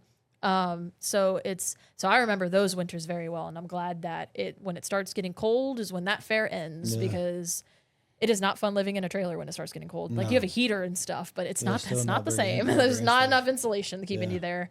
Yeah. Wisconsin's a wild place. I always, when you go to Wisconsin, I always say it's Alabama that talks funny is what it is. I mean, on brand. Yeah. I mean, Wisconsin is outside of the big cities. Wisconsin is as country as very it gets. Country, very country place. A lot of guns, a lot of everything. But the craziest Wisconsin fact I've seen, I don't know the numbers exactly, but say they give the top 100 drunkest counties. I was gonna see if you were gonna mention that, because that is absolutely a thing I know of. 87 of them are in Wisconsin. That was the craziest statistic, thing. Yeah, that's all they do is. I remember it's the same concept as I remember when we were watching UFC fights when I was a kid, and there was a guy like, he's from Alaska, and they're like, hell yeah, that guy can fight. That's all there is to do is fight and fish. Well, that's all they do in Wisconsin is hunt and drink beer. I mean. Yeah, it doesn't surprise me. It's like I found that out, and I of course sent it to all my Wisconsin friends, and they were like, "We know." It's like we know. Like the first time when I went to a Packers game, we went up there, and it was a crazy experience, because I mean it's just everybody was so cool, but like everybody was drinking. Like, I mean, going to an NFL game, obviously you see a lot of people drinking, but when I tell you everybody was drinking, everybody. And what's crazy is when you go to a winter game at Lambeau Field. Obviously, it's an outdoor stadium, so the concourse is open. They don't even put the beer. It's so cold, they don't even put the beer on ice. They just lay it out there. Because the last game we went to, the last game we went to was 13. It was 13 degrees, and it started snowing at halftime. It was a pretty pretty wild thing. So. I completely believe it. Well, that was how New York winters were. It was a lot of snow. Yeah. And I remember because I was little, like it would cover half my body. Yeah. Little 4-year-old. Yeah, just rolling. I kind of at one point was just rolling around the snow, because it's like I couldn't walk through it. It was tall. It was too tall, but it was like hard enough that I could just roll. And we have so many sledding misadventures, because it's super hilly over there. So we would sled. I hit so many trees. It's probably why I'm not right in the head. That's probably why I had a cosplay. That's probably why I am the way that I am. There's two things. There's two things that I hate. That's a weird thing, especially having kids. I hate snow. And I hate the sand. You wouldn't catch me dead. There's a Star Wars reference. You wouldn't catch me dead building. Like, obviously, I'm going to the beach with my kids in 2 weeks, and I'm definitely gonna have to build sand castles and stuff like that. But I'm gonna have to do it with a manufactured smile, because I hate the sand. I hate it being on me, and it's just like. I love snow. I like the snow. I don't love snow in Memphis, because I'm not worried about the snow. I'm worried about the drivers. I like snow in my truck with a heater on, doing donuts in a parking lot. But like out playing in the snow, like making snowballs and wet and cold. Yeah, I'm good on all that. Oh, see, I love it. Like no, Look, both of my parents are from up north. I spent the first 5-6 years of my life up north. So when it snowed down here, we'd be like, yes, let's go. Yeah. I'm also super Slavic blood. So I'm just, nature's built me to love the snow. Yeah. And then I live with a man that came from California and like saw snow maybe once in his life before he came down here. Yeah. And then when it snows here, he's like, Ryan, what the fuck is this? And I'm like, it's snow, baby. So it's like a cat. Yeah, it's like a cat and a dog. Yeah. Like I'm having the time of my life and he's pissed. Like, the last time we had the blizzard here, it was like last year when we had that big blizzard. And stuff, and everyone like stayed home, and snow was coming down. It was crazy blizzard. I was like, I'm going to go to the liquor store like right now. And he's like, why would you want to do it? I was like, because I just want to go walk through the snow because it was coming down so hard. Yeah, it was and the only way I could convince him, this is a little video game nerd stuff, but the only way I could convince my video game boyfriend to put on clothes, like a bunch of layers and walk with me quarter mile to the liquor store just to see if it was open, was to tell him like, this is what Geralt would do, like the Witcher. Yeah. And I was like pretend you're a Witcher. And he did it. And he was like, it was kind of fun when I was thinking about being a Witcher. That's nerdy. But he was also like, I hate it. Yeah. I was having a great time, Yeah. So, well, we're super, I know you're excited about it and it's going to be different. It'll be different. I'm really looking forward to it. I'm really just looking forward to being done moving, and all of the stress that has come with having basically like a month and a half ish to downsize completely from a house into a trailer and upgrading a truck, buying a new horse trailer that's able to house 2 people and a dog and a rabbit. Getting the horse maintenance all and stuff, which I haven't even finished. Getting my horse, ready to go and travel for the summer. Like she's got shoes on now. I need to get her on Adequan, which is a joint supplement, just to make her comfortable because she's getting up there in years too. Yeah. But like doing all of that stuff, has been a trial. Yeah. So let's get into Ryan's hustle. Okay. We talked about you. You've monetized all of your hobbies, which is amazing. A lot of people's hobbies cost them money, and you figured out a way to make money off of them. So, how'd you you make a lot of costumes for people, and you made your like tentacle headgear thing that's like you've sold to a lot of people. So like, where did you figure out that I can I love doing this stuff and let's figure out how to make a little money off of it? Yeah, like that's just. In my family, my family is very hardworking, and they measure. My family is one of the families that measures success by financial return. Like that's how they manage success. So when I first got into cosplay and stuff, it was a hobby. I really enjoyed it, and I still do. Same with horses and belly dancing and stuff. But I feel like we totally glossed over belly dancing. We haven't gotten to that part, but it's part of the hustle. We'll get to. It's absolutely 100% big part of the hustle. So. When I first got into costumes and stuff, my parents were like, oh, this is a fun little hobby. And I started getting pretty good at it with social media. Well, like my parents weren't. My mom understood social media. My dad doesn't understand the look of it. So they were very much like, okay, well, good for you. Good job, sweetie. And then it got to the point where I was able to leverage that and start climbing a kind of ladder, like start guesting at places. Okay, well, you need stuff to sell if you're a guest cosplayer. So I started having prints of like artwork and cosplay photography and stuff. And because people it's not a big thing to collect anymore because everyone and the grandma does it. But, back then it was photography, art and stuff. And so you'd sign it. So I started selling prints and stuff. Well, I started getting into costuming and doing commissions and things. I actually worked for a professional costume company in Nashville as a freelance artist for a couple of years during college. And I made some cool connections that way and doing that. So I could also say at the time, like I was a professional costumer because I was getting paid to do it. And then it kind of died down a bit. COVID obviously happened, so you weren't guesting at any cons and stuff. And COVID is when I really started getting into belly dancing. I'd always been fascinated with belly dancing. We had a family friend that was Lebanese from Jordan. She was Lebanese living in Jordan, moved here. And she was a family friend because her son was in horses. And she, we would have like family like parties and stuff, like especially for like the horse people, and she'd come, and I remember she would like teach me some belly dance moves because she belly danced in college, and I thought it was the coolest thing. And I've just always thought belly dancing is beautiful. And so I had a fascination with it, and so I knew some stuff had like informal lessons, I guess, as a kid, teenager, preteen era.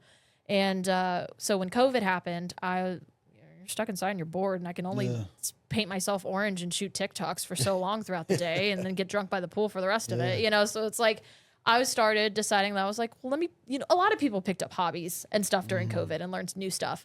So I was like, I want to do belly dancing. So I was like watching YouTube video tutorials and like learning how to do certain moves and stuff. And then I started following a lot of different belly dancers, and I followed one who taught classes in Orlando. She's based out of Orlando. Her name's Angel Belly Dance. Shameless plug. She's awesome. She's an amazing person. And she's basically been my belly dance mentor.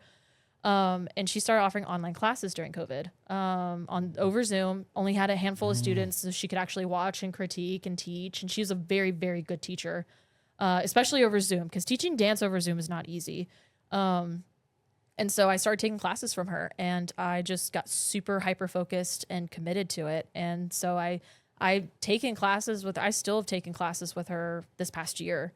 And stuff. It's just getting hard with time, and stuff. And I'm at I'm at a professional level, I'm no belly dance superstar. I can't do it like super crazy stuff, but I can dance professionally. I'm at that level because I do.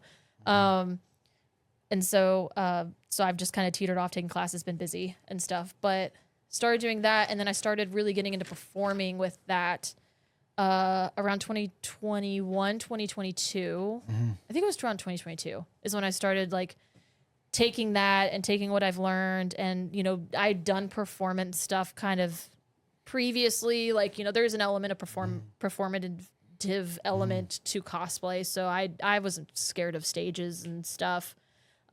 So I started, getting local spots in Memphis and figuring out where like open stage gigs and stuff would be, which would be at like Drew's Place, like, gay bars, drag bars.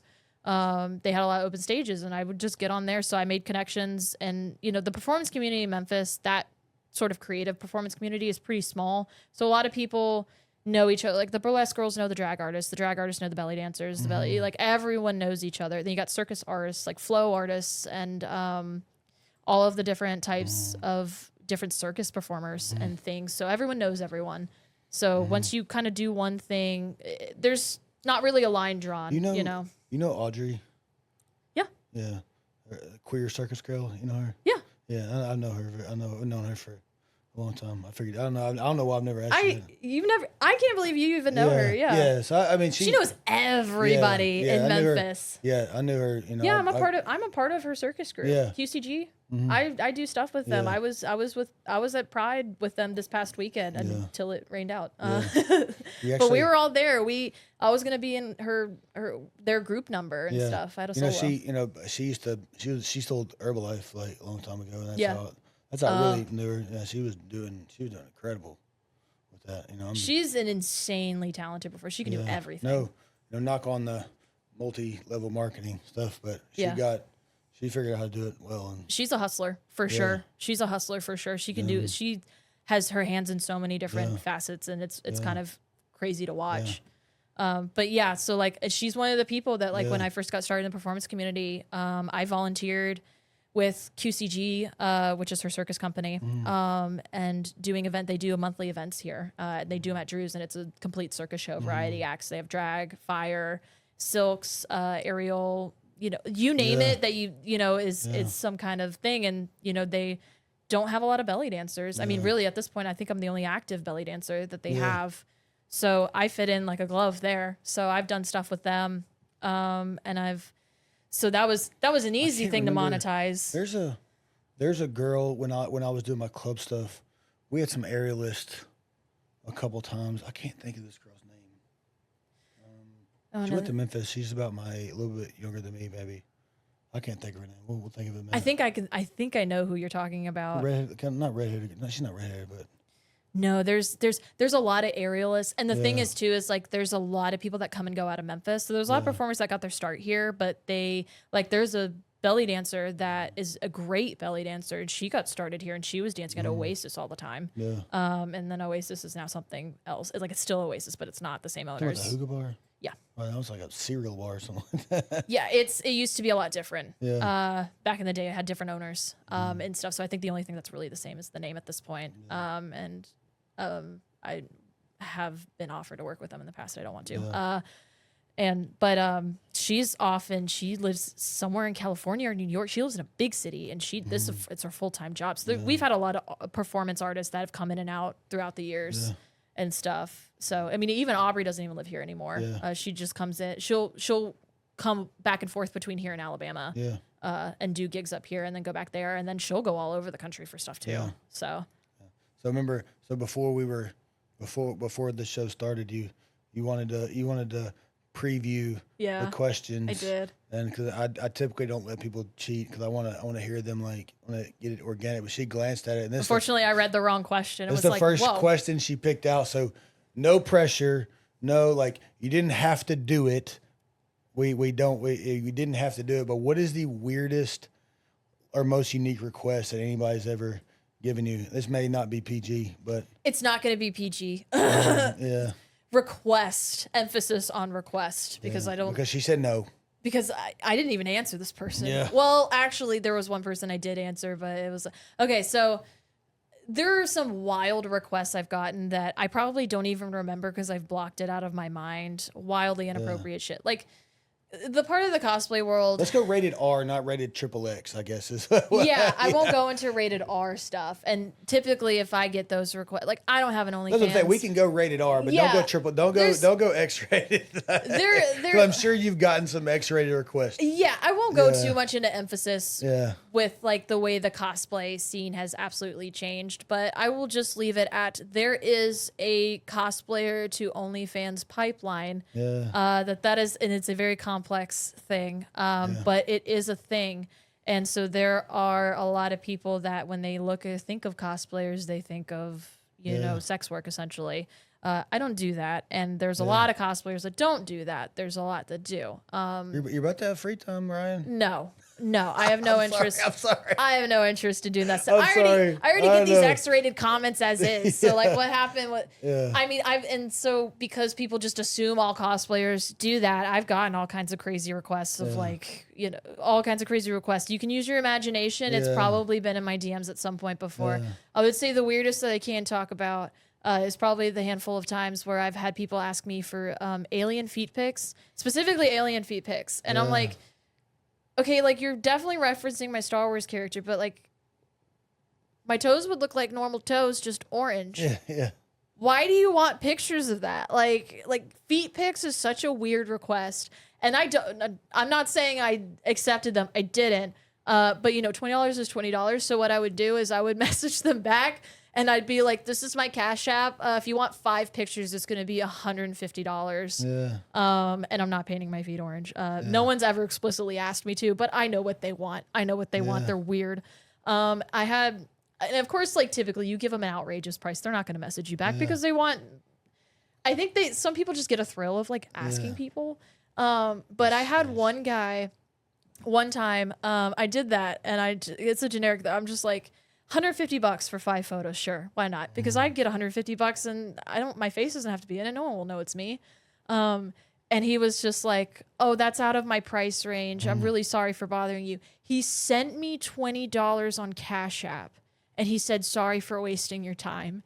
So I made $20 off of. So like I didn't accept this request. But I made $20 just for replying. Replying to someone asking for feet pics, essentially. Yeah. So that's definitely that's one of my weirdest stories. Yeah. I have one of my weirdest. Another weird. This is more of a unique request because it is a little weird, but it's not like unique. I just think this. I think, yeah, anyway, on the lines of this, I was guesting at a Comic-Con once, and I had a friend call me, and he was having like a meltdown emergency kind of thing. It was like more of a crash out kind of thing. He was just being very chaotic and like explaining a situation to me. So he wasn't in any danger or anything. Yeah. And so I was on the phone with him. I had stepped away from my booth, and this guy came over. This father with his like 2 teenage sons, they came over, and he was like, "Can we get a picture with you?" And I'm on the phone, right? So I was just like, I'm on the phone right now. This is pretty important. I was like, if you give me 5 more minutes, I'd love to take a picture with you. And I was like, okay, fine. And so like so I get back on the phone. They're like standing right here, like right there, like waiting, right there, like waiting and staring at me. And so I'm like, okay, like look, I get it. Like I'm a cosplay guest, but like this was important enough that I was, you know, and like people are allowed to take breaks too. I've been there all day. I even, you know, he came over again, and I was just like, and it hadn't been 5 minutes yet. It'd been like 30 seconds. And I was just like, you know, if you guys want to go, like, you know, you're like, I will be here all day. Like, and I will absolutely be off the phone in like 5 minutes. So like, if you want to wait, that's fine. If you want to come walk around and come back later, I will be right here and stuff. And he goes and looks at me, and he was like, but we really want to take a picture with you right now. And I was like, bitch. And so I was a little teed off because the way he came off was really strong.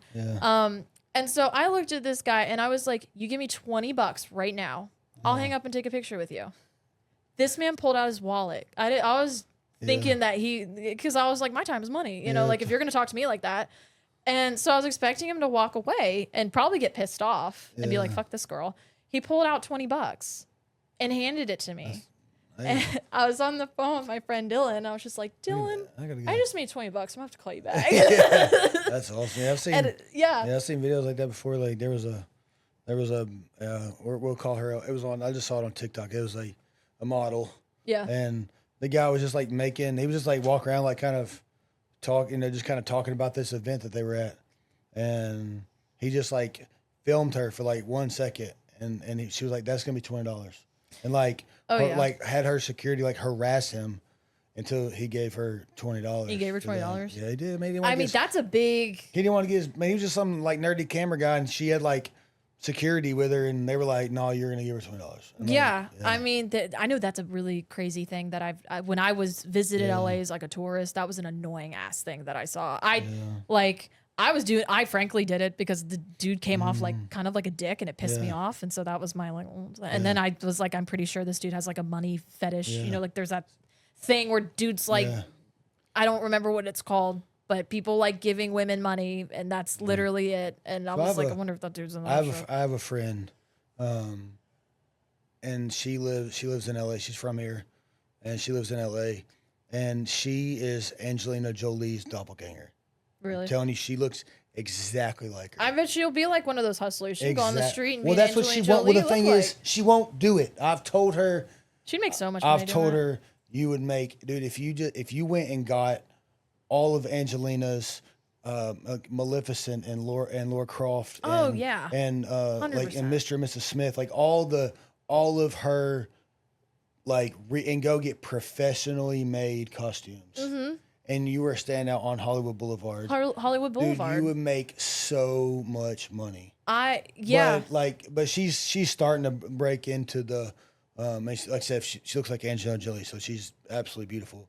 And she's one of my wife's best friends, so I can say that about her on the podcast. But she I don't know, she's just trying to break into more like the modeling stuff, and she's doing a really good job. I mean, I think that's a great just like 2 years ago, one of our, it wasn't me personally, but like one of our friends was at like Walgreens or somewhere and like walking down the hair color aisle and was like, holy shit, that's her. She was there. She did a shoot with, she's with the modeling agency, and they did a shoot for Revlon or one of the hair color companies, and she was the girl on the model on the hair on the box of hair color. I mean, she's been in a whole bunch of magazines and she's been in some in some like small like indie movies and stuff like that, but she'll eventually break. But every time I see her, I'm like, girl, like go spend $5 or $6 grand and go get you, obviously the Maleficent one is going to be probably the super expensive one to get made, but like get all this stuff really made and do it. Like a lot of the people that do that like impersonator type stuff in Hollywood are like cosplayers, especially the ones that do like superheroes and stuff. I was like, dude, if you went to a convention as Maleficent or as Laura Croft or something like that, you would like, I don't know why she won't do it. She's what's so weird about this whole thing is I've known her like my whole life, and like she like glowed up in high school, and she knows this. And she's always been a pretty girl, but like up until high school, she was so quiet and like just kind of a nerdy, quiet girl. And then got to college, and got to high school, and she kind of found herself. But so now when I see her Instagram and I see like her doing all this other stuff, and I've told her this before, so this isn't like speaking out of turn, but I just see the nerdy, tall, skinny, nerdy girl in middle school is all I can think about every time I see her now. Yeah. Like on her, like doing these like professional bikini photo shoots and things like that. That's all I see is that nerdy 8th grader. It's so weird. Like, shoot, if you're nerdy, come be an impersonator. How people grow up, but yeah. So, yeah. But I've been trying to get her to do that forever. So. Maybe one day she'll finally cave. I think she will.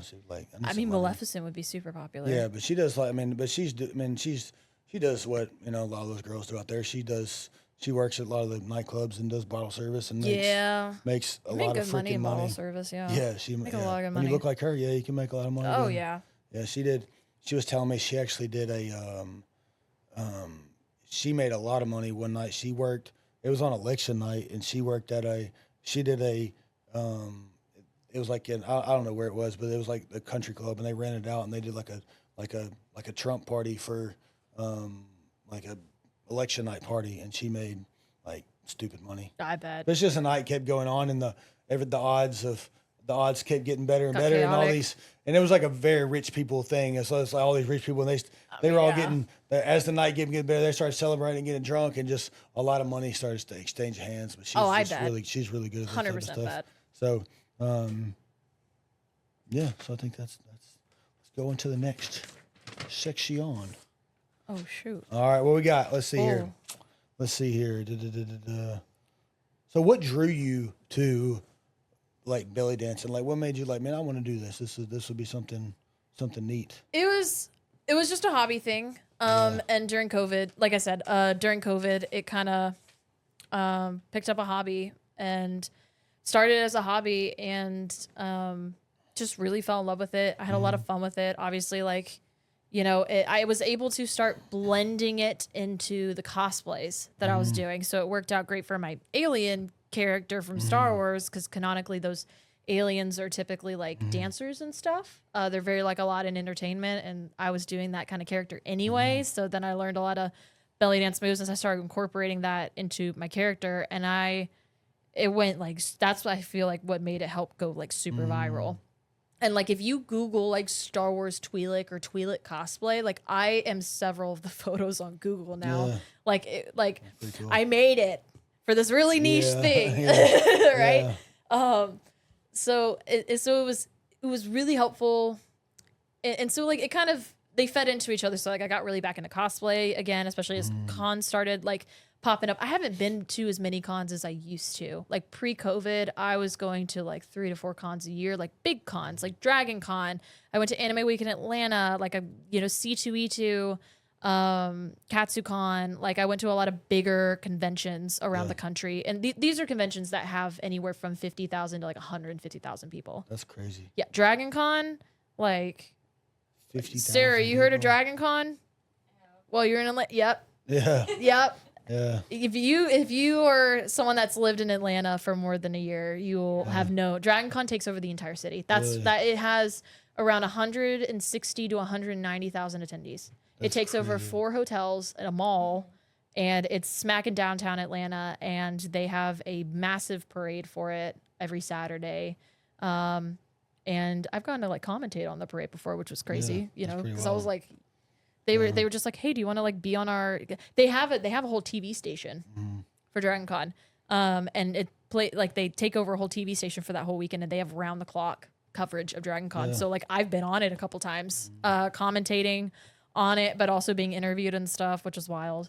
So yeah, that's a big all con. Just like, is it like what is it, like medievally themed, or like it's Lord of the Rings? Like what I kind believe of, it what started kind of dragons as that. are we talking about? So like, I believe that it Game of started. Thrones, like, I think it started as a dungeon. It started in like, I want to say the 80s or not. I think it was around the 90s is when Dragon Con started. It's been around for a long time. Yeah. I want to say it started in like the 90s. And it was a Dungeons and Dragons fantasy themed convention, a lot of Lord of the Rings and stuff there. And then as it grew, it kind of evolved. So now it's just still called Dragon Con because that's what it's been since the beginning. But it's, I need to send Tyler there. He would have a blast. Yeah. Honestly though, like if you like anything nerdy, you would find your people at Dragon Con. Yeah. I've had friends that have super niche interests. Like they don't like you like, I'm trying to even think of something like super niche that I'm in, that like I could find there. But like if there is a fandom for it, you will find someone at Dragon Con. There's so many people around there, and there's so many different fandoms involved and stuff, and it's a giant. Dragon Con is a party con too. That con starts, so the con officially starts, I believe Thursday, and it goes to Sunday. No, Wednesday or Friday. It's a Friday to Sunday con. The party starts Thursday afternoon and it goes until Monday evening. Like, and it is round the clock. There's no matter what time it is. When is it? Huh? When is it? It's always Labor Day weekend, in Atlanta. Yeah. And there's always programming going on, as in like there is, if you are out drunk at 5 a.m., First off, a lot of restaurants stay open really late because people will stumble in drunk in costumes and like me, and I wanted chicken Alfredo at 3 a.m. from this random diner. And it was the best freaking chicken Alfredo of my life. But like if you're up at 3 a.m. and you're drunk with your friends and you're just like, I want to go do something, there is something going on. And not just one thing, there's like multiple parties because it takes over 4 hotels. I think actually 5 hotels at this point. I think it's 4 for sure. But each hotel has like an individual party thing going on. And then there's like fan organized meetups and stuff. Like there's always something going on at this con. I always make fun of we're talking about Tyler. Tyler's my brother-in-law. I used to make fun of him a lot because like, hey, buddy, you want to go do this on Saturday? No, man, I got D&D. That was like a big deal. Like every I don't know if it was like one weekend a month or every other weekend he was just completely out of pocket because he had to go. I mean, that's me. Play D&D. I mean, how many times have I told you I can't stay late on Tuesday? I got a D&D live stream. I play D&D. I play D&D at this point like 2 to 3 times a week. Sometimes I've had to dial it back because I'm moving, but there's 5 separate campaigns that I'm actively in right now. You Grandmaster. Or whatever it's called. Hey, I'm just saying, like, I'm the queen of an entire realm in one of those campaigns. You know, not to flex on you, but I am royalty. There's a game that never ends. Yeah, it really can. It can go on as long as you guys want it to. It's really fun though. Like it's just collaborative storytelling. You know, you can get as detailed or as undetailed as you want. But you know, I respect when people have like something they're passionate about. I make fun of him in a lighthearted way because he's my brother and that's what I'm. That's supposed to make fun of him. I know. I mean, but Tyler and I talk all the time about like nerd stuff. Like The Witcher 4 is coming out soon, and they've started dropping trailers for it at the local cons. And he's like the only other person I know here that like loves The Witcher. So I'm like, dude, have you seen it? You know? His wife is headed to Bonnaroo right now, and she's like, which is so crazy because she's 6 months pregnant, but. She's like, oh man, it's nuts. I was very against it, and she knows I was very against it, but it is what it is. She's not, you know, not my wife and not my actual little sister. She is my little sister, but my wife's little sister, and you know, so I could voice my opinions, but yeah, she went. But it's so wild, like, you know, got to the line. You know, the line's like a big deal going to Bonnaroo because everybody knows, like, when you get to Bonnaroo, you might be in that line for 5 hours because you know they're searching every car front to back looking for contraband and stuff like that. But the whole like EDM, like, you know, got my Rue stuff. Like she keeps there's a box at my house like that we keep in our barn, but it's like it's all Sarah's Rue stuff because it's all her tent and all her shit that she takes to. It's like me with my jousting stuff. Yeah, because I have a whole section in the garage. It's like it's Ryan's jousting stuff because I have to take it to go jousting. So tell us about because like you stream and you obviously make a lot of TikToks and stuff like that. So tell us about your setup for that. Like what do you have?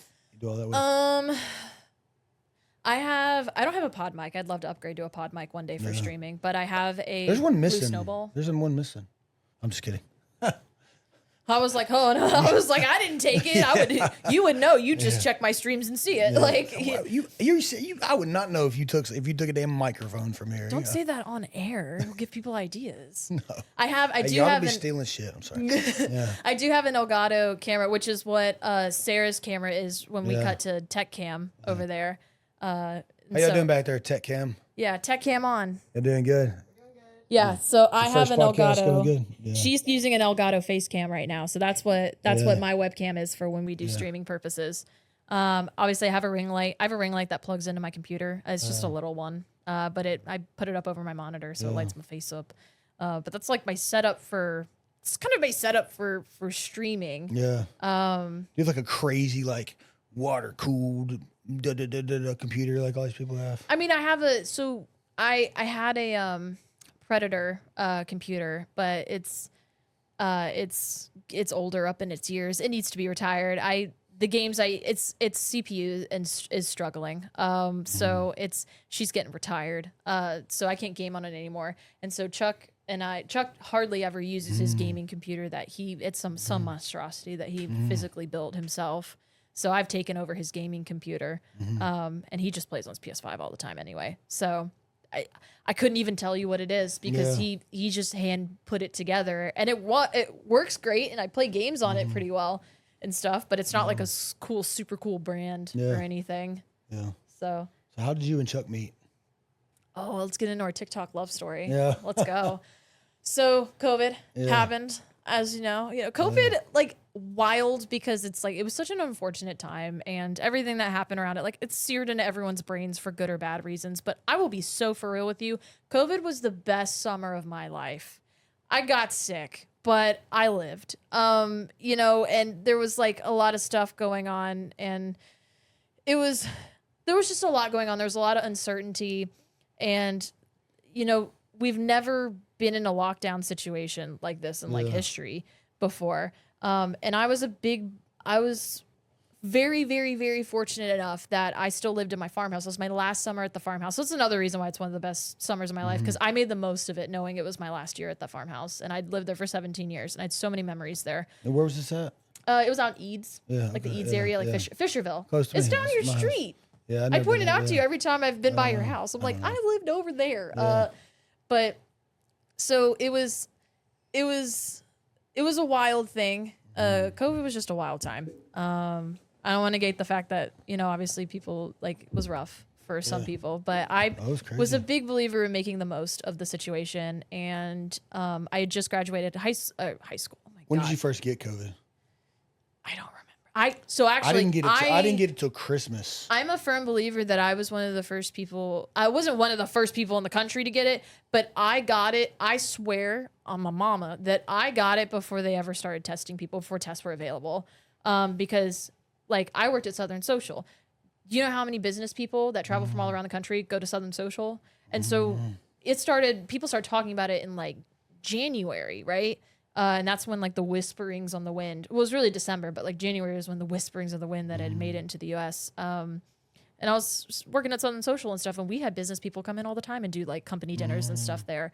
And I, out of nowhere, got very, very sick. I went to a minor med because I was so sick I couldn't go to work. I couldn't like talk. My sinuses were clogged. I had I had a raspy throat. I had a fever. I had all of these things. That was probably one of the sickest I'd ever been with COVID. There was only 2 times that I got really, really knocked on my ass sick. And that was one of them. But I went to the minor med, and I was, like literally I'm sitting there in the waiting room and they're playing news about COVID on the TV. And I was like, I wonder if I have that. Like coronavirus thing. I went in there and they like saw me. I didn't test. I didn't have strep. I didn't have the flu. I asked them, I was like, well, can I get a COVID test? Like, can we see? And she was just like, oh, we only save those for emergencies because they'd only made so many. That was like when they were first coming out. So she was just like, there's no way you have COVID. You're fine. Because it hadn't been in the Memphis yet. So she prescribed me, I think I got like antibiotics or something. She said I had a really bad sinus infection. That's what she said that I had. I'd never had a sinus infection in my life. And it literally happened in like 2 days, like we had 24 hours. I had a guy that worked for me. Really good friend of mine still, but he got sick in like November, December, and he was sick. I'm talking like almost died sick, and nobody could tell him what he had. And so then when the whole COVID thing came out, they were like, I was like, oh, bro, I bet you had COVID. No, it's the thing that she couldn't for sure pinpoint like what was wrong with me because it wasn't the flu, but I had a fever, and that was the thing. And she was like, well, sinus infections sometimes have fevers. And I was like, then why? Like I had body chills, like fatigue. I don't know. It was just, I'd never had a sinus infection before. And it cleared up within like a week, kind of, it just felt like the flu, but it wasn't the flu. So I think I had COVID before they started really testing for COVID. And so, but that was like back in February, and then March is when everything shut down and went crazy. So so back to the summer thing, like I had just graduated college. That was frankly the easiest semester of my life because the shutdown happened literally over spring break and none of the teachers had a backup plan. So they were just like, cool, like write a paper. And I was like, cool. ChatGPT also, well, ChatGPT wasn't out yet, but we had things similar to ChatGPT that weren't quite ChatGPT yet. So it was pretty easy to get stuff done. So it was the easiest semester of my life. Graduated, cool, no job, but we got stimmies, am I right? And so, back to pool partying, I bought a horse, which was probably a really dumb idea. He didn't like, I sold him eventually, but I had a horse. So I was like riding horses every day. And I had also gotten out of an abusive relationship. I was in an abusive relationship for like 2 years around that time, and I had finally called it and gotten out of it. And so I was ready for my hot girl summer, Rowdy. I was like ready for and it. then here comes this Here tall, comes dark, handsome man. Like I was like DoorDashing Huey's and eating, like there's videos of me in my bikini, like in the pool drunk and just eating cheese fries and shit. Yeah. And then I was having a hot girl summer.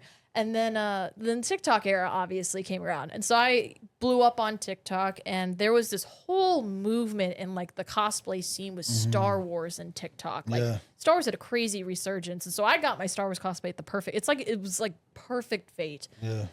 So I went super viral, on TikTok doing that kind of stuff. And so I was making money on TikTok. Like I went popular enough that I was making some pretty good money actually online at the time. And so there was a big Star Wars TikTok movement where met a bunch of different friends from all over the country, sometimes in Europe. And like there was a lot from Germany, UK. And so we all got connected, and Chuck was one of those people. So we would do what I regard as so freaking cringe now, that it physically hurts me to look back at old TikToks. But it was like you would do like storyline things, like POV, you're in a cantina and I'm here, and it's so cringe. Please don't go look at it. But like that was like, it got really into collaborative storytelling and stuff with like people during like and doing duets and stuff online. Yeah. So you would, so like a bunch of us would band together and like do duets and like chains of and dance videos and stuff. And Chuck immediately caught my eye because he's a Mandalorian that has like orange and black armor, which like I had never seen a Mandalorian do. I'm not saying that they didn't, but I had never seen one do it before that looked like that. But he's also a break dancer. So he does hip hop and all that stuff. He used to break dance. Now he's really just more hip hop and stuff. So I just do this Mandalorian crip walking. You're getting a little old to be doing all that crazy stuff. Yeah. I mean, he busted his hip pretty good apparently. And so that's why he kind of stopped doing the crazy breakdancing stuff. But he was hip hop. He do a lot of hip hop and rap and stuff. So I just see this Mandalorian like crip walking on my For You page, and I was just like, damn, that's cool. Kind of nice. He didn't take his helmet off for a long time, so I never knew what he looked like. But he just had the riz. He just exuded the riz. Like a new Netflix special. They put them in the room together. You can talk to them, but you can't see them. Yeah, it was like a Love Is Blind kind of thing. That's he knew like what that, I look like. Yeah. Like, obviously I was orange and had like tentacles for most of it. Like, but I mean, he could go on my Instagram and see that like I was a human. Funny. Yeah, I was a normal person at some point. But I didn't know what he looked like for a minute. Because when he wasn't doing a Mandalorian, he was doing a Spider-Man cosplay. So he had his mask on the whole damn time. Yeah. So we were like friends. We were chatting back and forth, and he just exuded riz. So I was like being playful, and like we would duet each other quite a bit. Riz is charisma for you other old people yeah. like me, like don't know what Riz is. Riz is charisma. Yeah, he had mad aura points, bro. That's real Gen Alpha there. Yeah. So I like, so here was the crazy thing. All right. So like we were friends initially and stuff. But we were both like kind of had a good following online. I was an orange alien. He was an orange and black Mandalorian armor, and we both were dancers. And I guess I had some riz, but he exuded riz, so I guess I was rizzy. I feel like I was cringe looking back. Yeah. So a lot of like followers that followed us both were like, "You guys would be so cute together." Like people were like shipping it before like, and I'm not gonna lie, it was hot girl summer. So I was like, I'm a free woman. Yeah. So I slid into his DMs. Yeah. And we kind of like, he definitely kind of blew me off at first, I think a little bit, but he was just very cordial kind of thing. Like, and so, and you know how Chuck is, he's just like very blunt and quiet and like direct and stuff. So like at first I was like, am I like fucking this up? Like, That's funny. So I was like, we're going to go the friendship route. We're going to befriend each other, and then I'm going to put on the slick moves. So we befriended each other, and over the next course, like a couple months, like, I found out he was playing he played video games. Like I played games too. We didn't really play the same games, but we liked the same, like he played a lot of Call of Duty type games. And I'm not a first person shooter. I suck at it. So, and I would play other games. And so we'd find common ground games to play that we could play together. So we game a lot. And then, then we started like really hitting on each other. And then man was invested. I got him. Ladies and gentlemen, I got him. So Fish hooked his ass, huh? hooked, line, Fish sinker, hooked him. got him. So eventually, like, I convinced him, like, around Thanksgiving time, or was it October? I think it was around Thanksgiving. He flew out. He paid money himself. Like, we were talking all the time. We were talking every day. We'd fall asleep on FaceTime. He was in California still? Yes, he was in California. Okay. And I lived here in Memphis. So we would talk every day. We'd play games. We'd fall asleep on FaceTime. You convinced him to move here? Originally, yeah. So, like, so here was the thing, classic California, like, he had a certification for a specific type of job, and no one was hiring that could pay a living wage. So he was working at the school that he got his certification from, and he was having a hard time finding a job out there with it, and he was getting very frustrated. And I was just like, so he had come and visited me a few times, and obviously, like, so you're like, I'm gonna go on Indeed, I'm gonna find you a job, motherfucker. Yeah, like pretty much. Yeah. Like we hit it off great, and we were both kind of like, this would be kind of rushing it, but like, what if you moved to Memphis? Because we'd only been like together maybe 6 months, a few months when we really started talking about it, because he just wanted like a full-time job, and wanted to be out of his mom's house, basically, and but I mean, how hard is that to do in California when the cost of living is so damn high? So he was open to moving, and he wanted to try to be somewhere new, and I was like, it'd be so crazy if you found a job here, I'm just saying. And he applied to a handful of hospitals in the area and got a call and got a phone interview and had a job within 2 weeks. That's awesome. So he was like, I guess we're doing this. And Destiny. so it was destiny. And, there were a lot of people that were like, you guys are moving really fast. You know how some people break up and stuff, but we go together so well. Yeah. And we've never, like, we moved in together, and it was just like a missing piece kind of thing. Like, we gel so well. That's good. And, it helps that we have so many things in common. Like, we love costumes, we love Star Wars, we love our nerd shit. We both play video games. So, like, there is video game time at our house. Like, I'm, like, last night, I'm playing D&D, and he's replaying The Witcher for the third time, and, like, so we have our own separate, like, kind of social hours, but also like social for me kind of. You have kids, and then it's all. Yeah, well, I mean, I don't know if I don't think I'm having any kids, bro. Sorry. I only locked in a horse trailer with your boyfriend, with your fiance for a year. I figure it might. Nope. I have a job now that I can't have kids. Like, I have to be doing those things. So, that's something maybe down the road we'll revisit. But Chuck and I are very much on the, like, we're having our adventure. We're on our adventure. So y'all need to give we're in our side quest era right now. I told my little brother, when he married, when my little brother and my sister, I said, when y'all get married, take a year and go have fun. Mm-hmm. Go to the island, go to Cabo, go do whatever you want to do. And these son of bitches got pregnant on their wedding night. Oh no! On their wedding night. I mean, good for you, but I on would their go wedding night. I was like, dude, how did you do that? Yeah, but I have so many friends right now that a lot of my friends got married like before me. A lot of them got married like right out of high school and stuff, and I'm happy for them. Yeah. Some of them are on their third divorce already, and then some of them are obviously kicking and doing awesome. Yeah. And a lot of them have had kids already.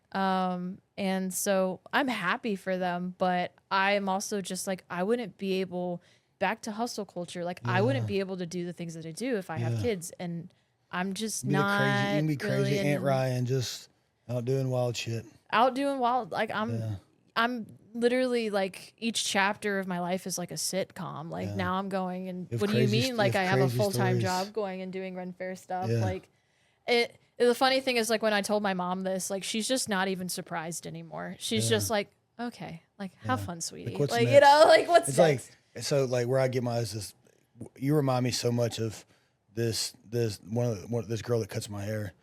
I go to this barbershop in East Memphis, and there's the same guy's been cutting my hair since I was 18 years old. Mm-hmm. And he started the barbershop, and I go there a lot, but he's so busy. Like, he's 3 weeks out all the time. Mm-hmm. And so if you don't book your shit out on time, you ain't get in with them.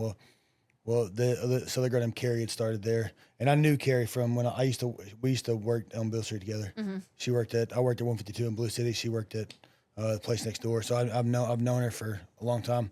And when she started working there, so you know, when she first started building her book, like at this place, like I could get in with her more often. So if I forget to schedule an appointment, I could always get one with Carrie. And well, eventually I just started going to her because this, and I've told her this, so I'm not talking shit, but she's just like you. She's mid-30s and single, and like just and she likes to have fun and travel, and just so the weekly stories from Carrie is just, that's what I told Jeremy. I was like, he's like, man, do I even cut your hair no more? I was like, you get stories like her. Yeah. And I'll you can cut my hair again, but I will always have a wild story every week. Yeah, she's ask funny. me what's going on. There's something juicy. Yeah, she's funny, so that's why I like her. So yeah. So, you know, it's pretty wild to have, like, you uprooted a man from the West Coast and moved him to Memphis, and now it's like, hey, you want to go live in a trailer and travel the country with me? And he's like, yep. Like, what's that like? Like, how did you, like, somebody that's like so like down for the cause? He's just a chill guy. Yeah. Like, I don't know, and I feel like that's just why we work together so well, is because like I'm spontaneous and he's just willing to go with the flow, you know, kind of thing. But like we're also at the same time both very independent people.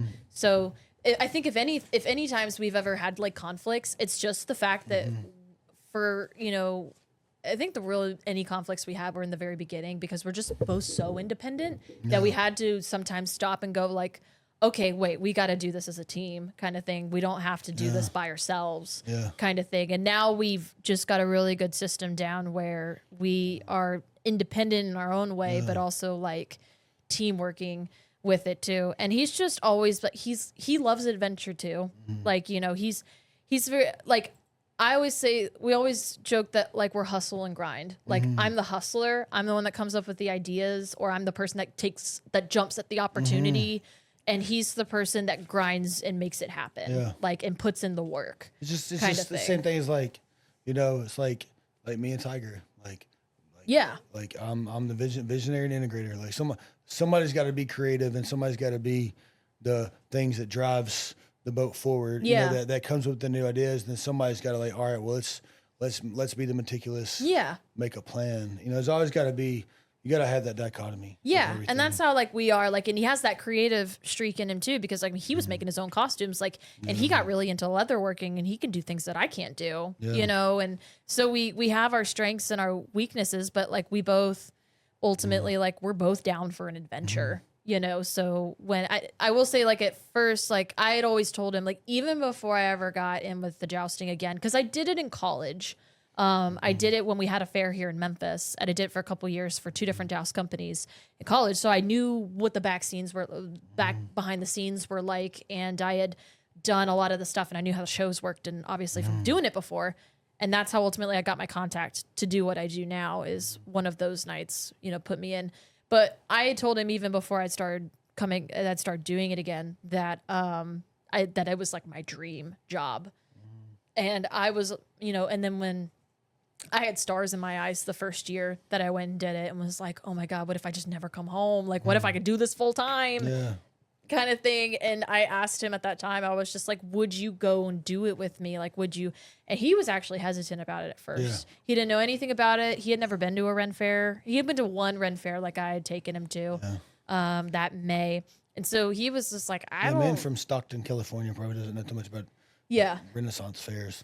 No, they have a pretty decent one out there, but it's not.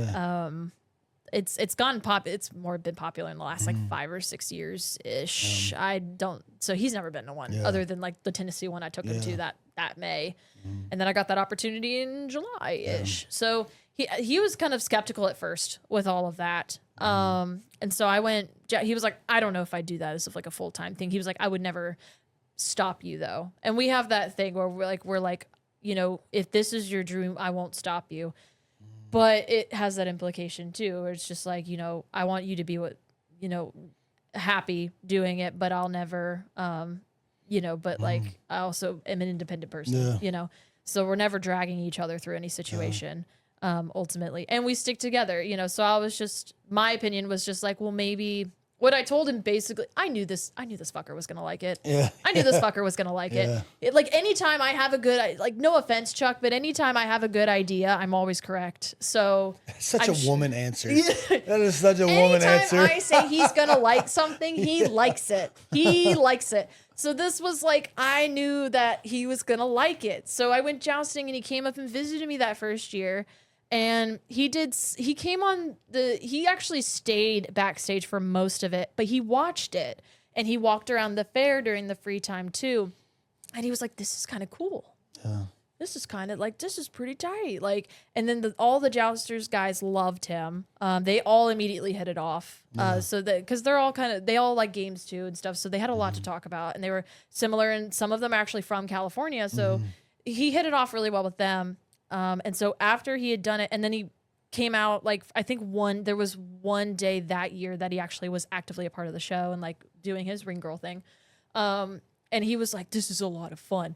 This is kind of tight, so he was a little more convinced. And then this past year came around and he was like, I mean, we could, but like, if they offer it, maybe, And then this past year when he came up and visited, he was actually a full part of the show and he hung out with them a lot more. And then he actually started talking to them first because he knew it was my dream. He actually, apparently, unbeknownst to me, approached the owner and was just like, what would need to happen for both of us to go full time, And he came and told me about it later. And I was just like, I can't believe you just straight up talked about that with him.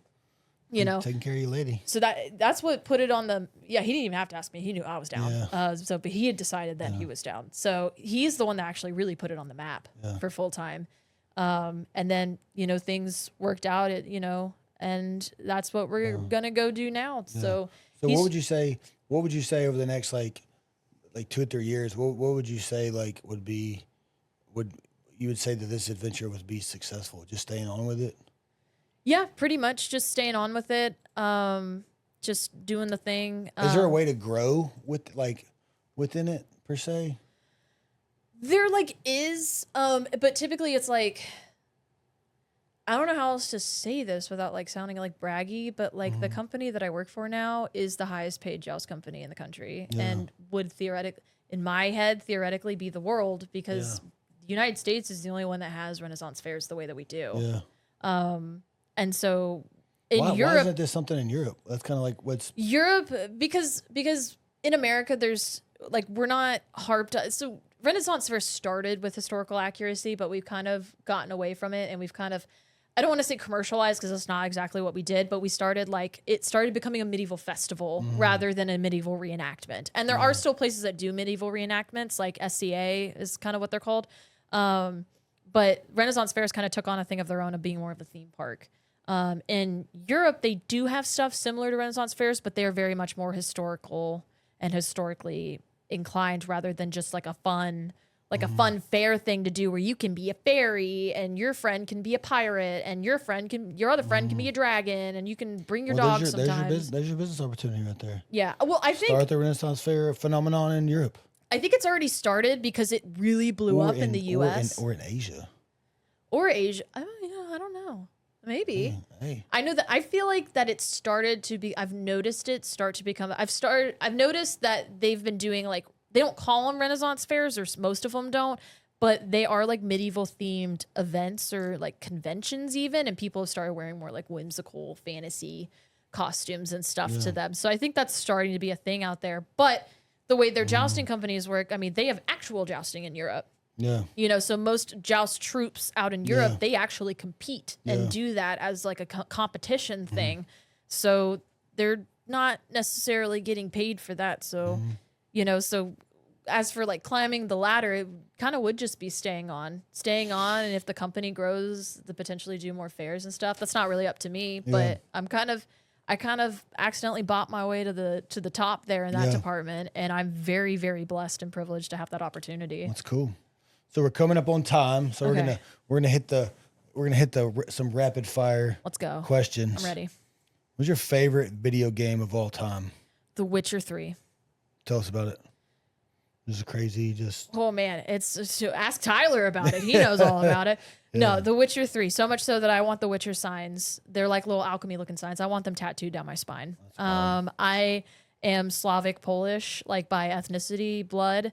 And The Witcher is it's a Polish book that was adapted to a Polish game by a Polish video game company. And it is an it's about monster hunters, basically. Gotcha. He's a monster hunter, but he's like Van Helsing.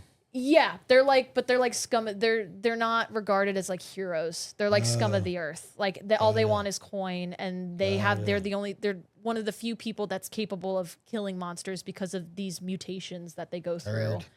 So they're kind of monsters themselves, and so they're regarded through society like that. Right. Dream cosplay that you have not done. I've been asked this question before. Well, you should be ready. No, because the reality is like, I'm a go-getter. So it's like, I see it, I want to do it, I do it. Yeah. So there's not really a dream cosplay that I one day like hope to do. It's just like, if anything, there's a cosplay where I'm like, I want to cosplay that. Yeah. I just don't have I don't want to enough to like fork over the time and effort and money. If there's, I've done all my dream cosplays, to be honest. Yeah. So what is the most epic or hilarious Ren Fair memory? This didn't happen at a Ren Fair, okay? I still laugh like a fucking idiot about this. So this happened behind the scenes. They're called your referee on the field. I'm the lady of chivalry, basically. That's your marshal of the field. You're basically the referee of the entire joust. You're also kind of the narrator of the show. So you are the backbone of the show. You drive the show forward. So there's each show has an outline of a script, and you can ad-lib a bit of it, but a lot of it's some of it's half scripted, half not scripted. So I did it for the first time this past year in New York, and I did it the last 3 weekends of the New York Renaissance Fair. It was my first time doing it. I'm the only person with a mic, and I felt immense pressure to do it and do it well, because like I can dance in front of a bunch of people. I can ride a horse and spear a ring in front of a bunch of people. Speaking in front of being expected to basically lead the show that you're still somewhat new in front of hundreds of people was kind of daunting. And then I can improv on a mic. I'm doing it right now, but when you throw ye old English into it and then you like can't cuss, which I've been really good about having a filter with that. I used to not, but like you can't cuss, and you have to use ye old English with an accent. That throws you for a freaking loop. So we were practicing one day for this, right? And I was mic'd up. This was the first time I was mic'd up. And we have like some cold opening lines that are like pre-scripted or pre-practiced to do. And so the line was going to be, "Ladies, lords, and good gentles all, are we ready to get this show started?" And so that's the line, right? Yeah. I fucked up. Yeah. And I'm so glad that it was during practice, and the only people that heard it were the other jousters. Yeah. Because what I did, and which is why I will never say that line for fear of it happening again, I got words blended together. Yeah. So I said, "Ladies, lords, and good gentles all, are we ready to get this shot in?" You get this shot in? Sharded. Oh, get this shotted. That's funny. Sharded, show started, sharded. Yeah, and I said that, and I said it with such conviction, and then I realized that I said sharded on the mic, and have we been in front of hundreds of people? How do you recover from that? Oh, they laughed. They would have laughed. They probably would have laughed, but they probably would have gotten in huge trouble because it's technically cursing and also like, what the fuck? It was so embarrassing. And I said it it was the first time I'd ever practiced with the mic. I just turned it on and was saying it for the first time. That's crazy. It was embarrassing. Yeah. Everyone laughed at me. So don't cry. I don't know if you will, but what's one thing you'll miss about here? Let me think. I'm pretty good about putting on a poker face when people are watching me. Unfortunately, I've adapted to that. It's one of those things too, to be honest with you, that I've tried really hard not to think about. Yeah. Because I don't want to be sad. Yeah. I definitely will miss like my friends, and not like my friends as in like, oh, my girl Maddie or, you know, kind of thing. But it's like the friendships that I've made with so many different people here. Like I've lived in Memphis majority of my life. And I know so many different people here from so many different walks of life, through so many different hobbies and jobs and stuff. And I'm not nearly as good as networking as you are, but I treasure every connection that I've made. And every person, every experience, good and bad, you know, makes you who you are. Yeah. And is a part of your story. And when I get all philosophical like that, I get sad because it's that impending thing that like, this is a chapter in my book that's now being closed and a new one is starting. And closing chapters, now I am getting emotional. Holy shit. Like closing chapters is hard. Especially, you know, it's one thing when you don't have a say in the matter. Yeah.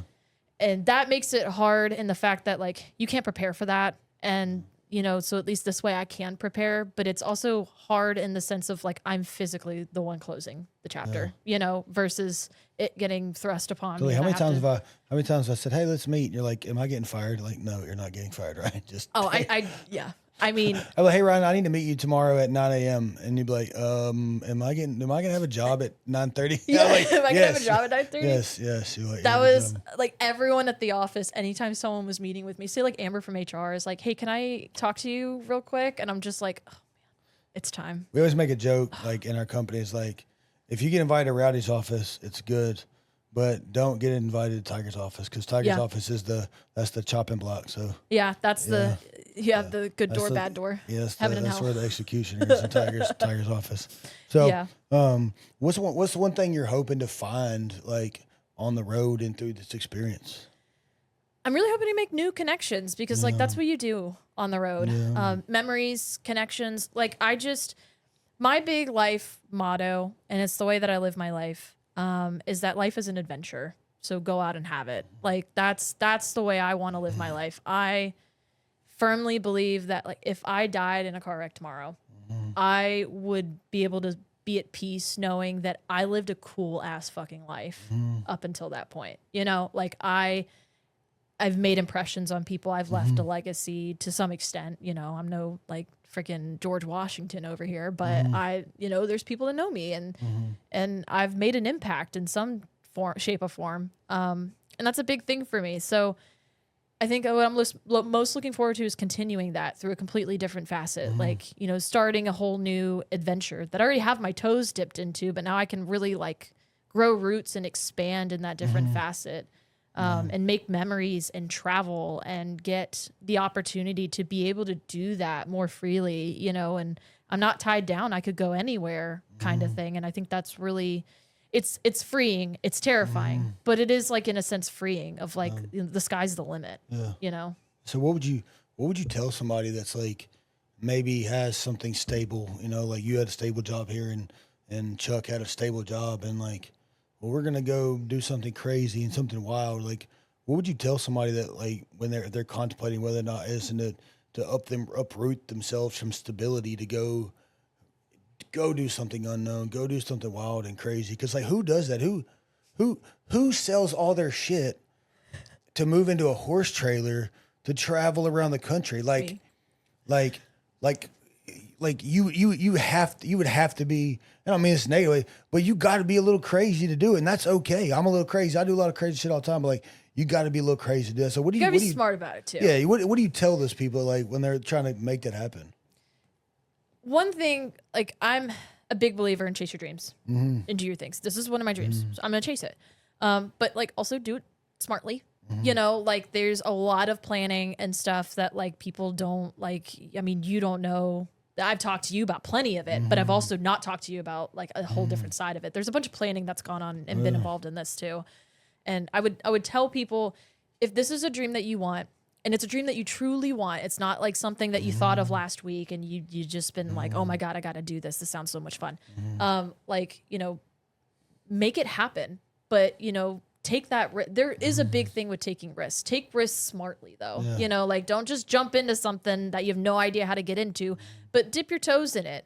You know, you can climb a ladder in any sort of thing. You know, I didn't just out the gate, just start belly dancing and hitting up venues and stuff and being like, hire me, like you worked your way up to that. You work your way up anywhere with anything you start, but you'll never be able to actually do something with it if you don't do it first. And I think that a lot of people, especially when it comes to things that are not the status quo, like living nomadic or working at a Ren fair or cosplay or, belly dancing, there's a lot of fear of judgment, fear of people not understanding it. And it's going to happen. It's going to happen. There's people here at Homeway that I love dearly that have do not understand what the hell I'm doing. And that's okay. You got to put that past you and just go, if this is something I really want to do, I'm going to make it happen. And I'd say you just have to do it sometimes. You just have to take that plunge. Be smart about it. Really think long term when you are going to make that plunge. I always think about things 6 months from now before I make that decision. If in 6 months from now, I've already had a backup plan where it's like, what if I hate jousting? What if I get on the road and I hate it after 3 months? What do I do? I already have a plan. It's not set in stone, kind of thing, but it's like I'm always thinking 6 months ahead with anything that I do. And so that's where I say plan smartly, but you have to just take risks sometimes. You're never going to know what kind of reward it's going to give you if you don't just do it. Yeah, man. Taking risks and becoming uncomfortable is something that you have to do. Like this morning, I was at the gym and I was I was getting through my workout and I was tired. I didn't sleep very well last night, and I was like, man, I'm gonna go home.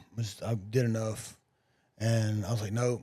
If Andy Frisella is a big I don't know him, but I follow a lot of stuff. Big mentor of mine. He always talks about like letting your bitch voice get to you. You can't let your bitch voice get to you because you'll bitch out. So I went on. This is maybe very weird, but I went on YouTube and I searched. If anybody knows who David Goggins is, you know who David Goggins is? I don't. He's a maniac. He's a veteran that has ran multiple 100-mile races within a week. He's a maniac. He's just a fitness freak, but he's big motivating people to do better, and that's what he was talking about.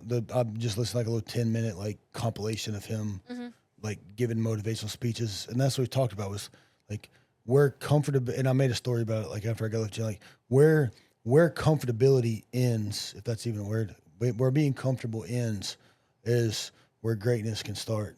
I've seen that quote before. Because if you live every day being comfortable and I've got enough to survive and I've got enough to, but we weren't put here to survive. We were put here to live.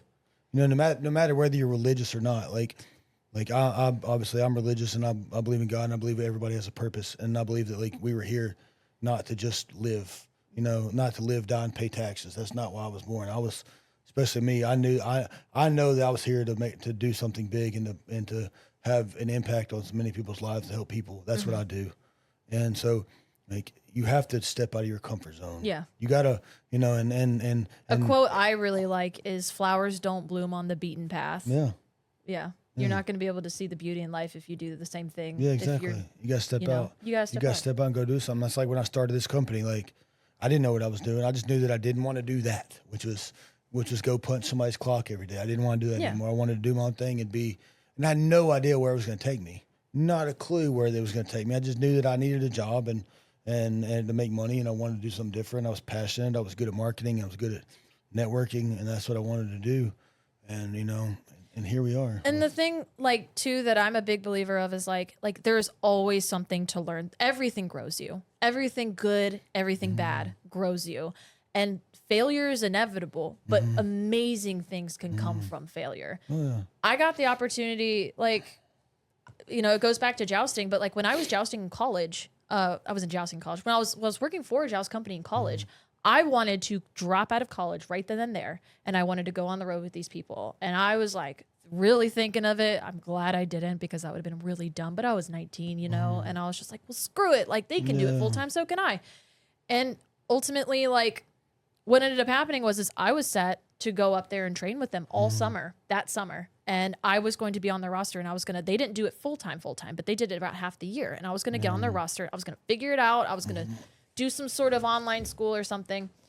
It came around. That company ended up, it was a husband and wife team. They ended up getting divorced over that summer, and it was a very abrupt thing. And they just decided to liquidate the company completely. Yeah. I felt like a failure. I was like, I should have jumped on it sooner. They even recommended me to another jousting company. And I went and worked with them, and they were fine. And they offered me to go on full time with them. And I felt like a failure because I told them no. And I felt like a failure because I lost that opportunity with that first company. And I was like, that could have been it. Like I could have had that. Now this chance is gone, but beautiful things came out of that. And like, it's crazy how years later, like I was 25, I was 19 when I had that opportunity and it got dashed. I was 25 when one of the knights that was from that first company came out of retirement and started working with these guys. And I always stayed in touch with her on Facebook. And I'm a big believer, like, don't burn bridges unless you have to, because you never know who's going to come back up into your life and make a huge impact like she did. We always stayed friends on Facebook, and we were just chit-chatting back and forth, catching up one day. And I was just like, man, like, I'd love to get back into jousting someday. I miss you. We had so much fun. And she was just like, I know a guy. I know a guy that's looking for female knights right now. And here we are, And so it's like, at that time at 19, I felt like a huge failure, and I've had so many other opportunities in life where doors have closed in my face, or I didn't take a chance on something and, or I took a chance on it and failed utterly, but I've never been able to look back and pinpoint a time where it was completely useless to me. Yeah. I either learned something or I made a connection that ended up paying off later on in life. Every failure is, every failure is, as long as you take it as a lesson, it's absolutely, failure. So, absolutely. So last question. Okay. What is Homeway Hustle? What does that mean to you? It means family. Yeah. Because this is my family. Homeway is my family. You guys will always be my family, and I will absolutely miss the crap out of you, everyone here. And I'll be back, Yeah. And I'm a Slack message away too. I got a lot of free time during the week right now, so you guys need some videos taken care of. I have the capabilities. So, but Homeway Hustle, just. Honestly, the first thing that comes to mind is when I came to you guys and sat you guys down, and this is gonna make me emotional, but like when I sat you guys down, I plan to make her cry by the end of it. It kind of like is because like that, I was so scared because I tried to practice in my head what I was gonna say to you guys. I felt like I was betraying everyone, but I knew I had to do it, and I felt awful. So I, was practicing in my head all morning how I was going to talk to you guys about it. And I still couldn't up to the moment. I didn't know what to do. So I just like word vomited it. But Homeway Hustle to me is just the way that you and Tiger like looked at me and you said two things. You said, is this going to make you happy? And I said, yes, this is my dream. And then you said, is this going to take care of you and Chuck? Is it going to be good for your family? And I said, yeah, we're going together. And you said, that's all I need to know. Go live your dream, go be happy. Yeah. And that meant the world to me because I was so nervous and I didn't want to let you guys down. And I was just nervous. And like, this is a huge, big, dumb potential risk that I'm, taking. And it's a big step. And, and so... And it was just the way that you and Tiger both unanimously, and Amber in HR, and everyone at the office when they all, eventually found out and stuff. Everyone was sad. Everyone was like, we're so sad that like we're gonna miss you so much and stuff. But nobody was upset or were weird about it. They were just like, I'd done it before too. So and they knew how much it made me happy.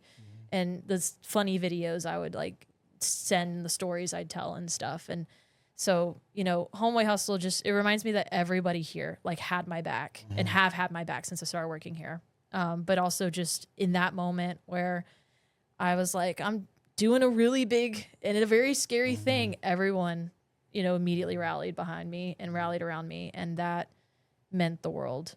And that's what, and just that blind, like camaraderie, that deep passion to help each other and help each other grow here is something that I just don't think I'll never find at any other company. I've never experienced it in any other company I've ever worked at. And I think that is such a powerful thing that we have here. Yeah.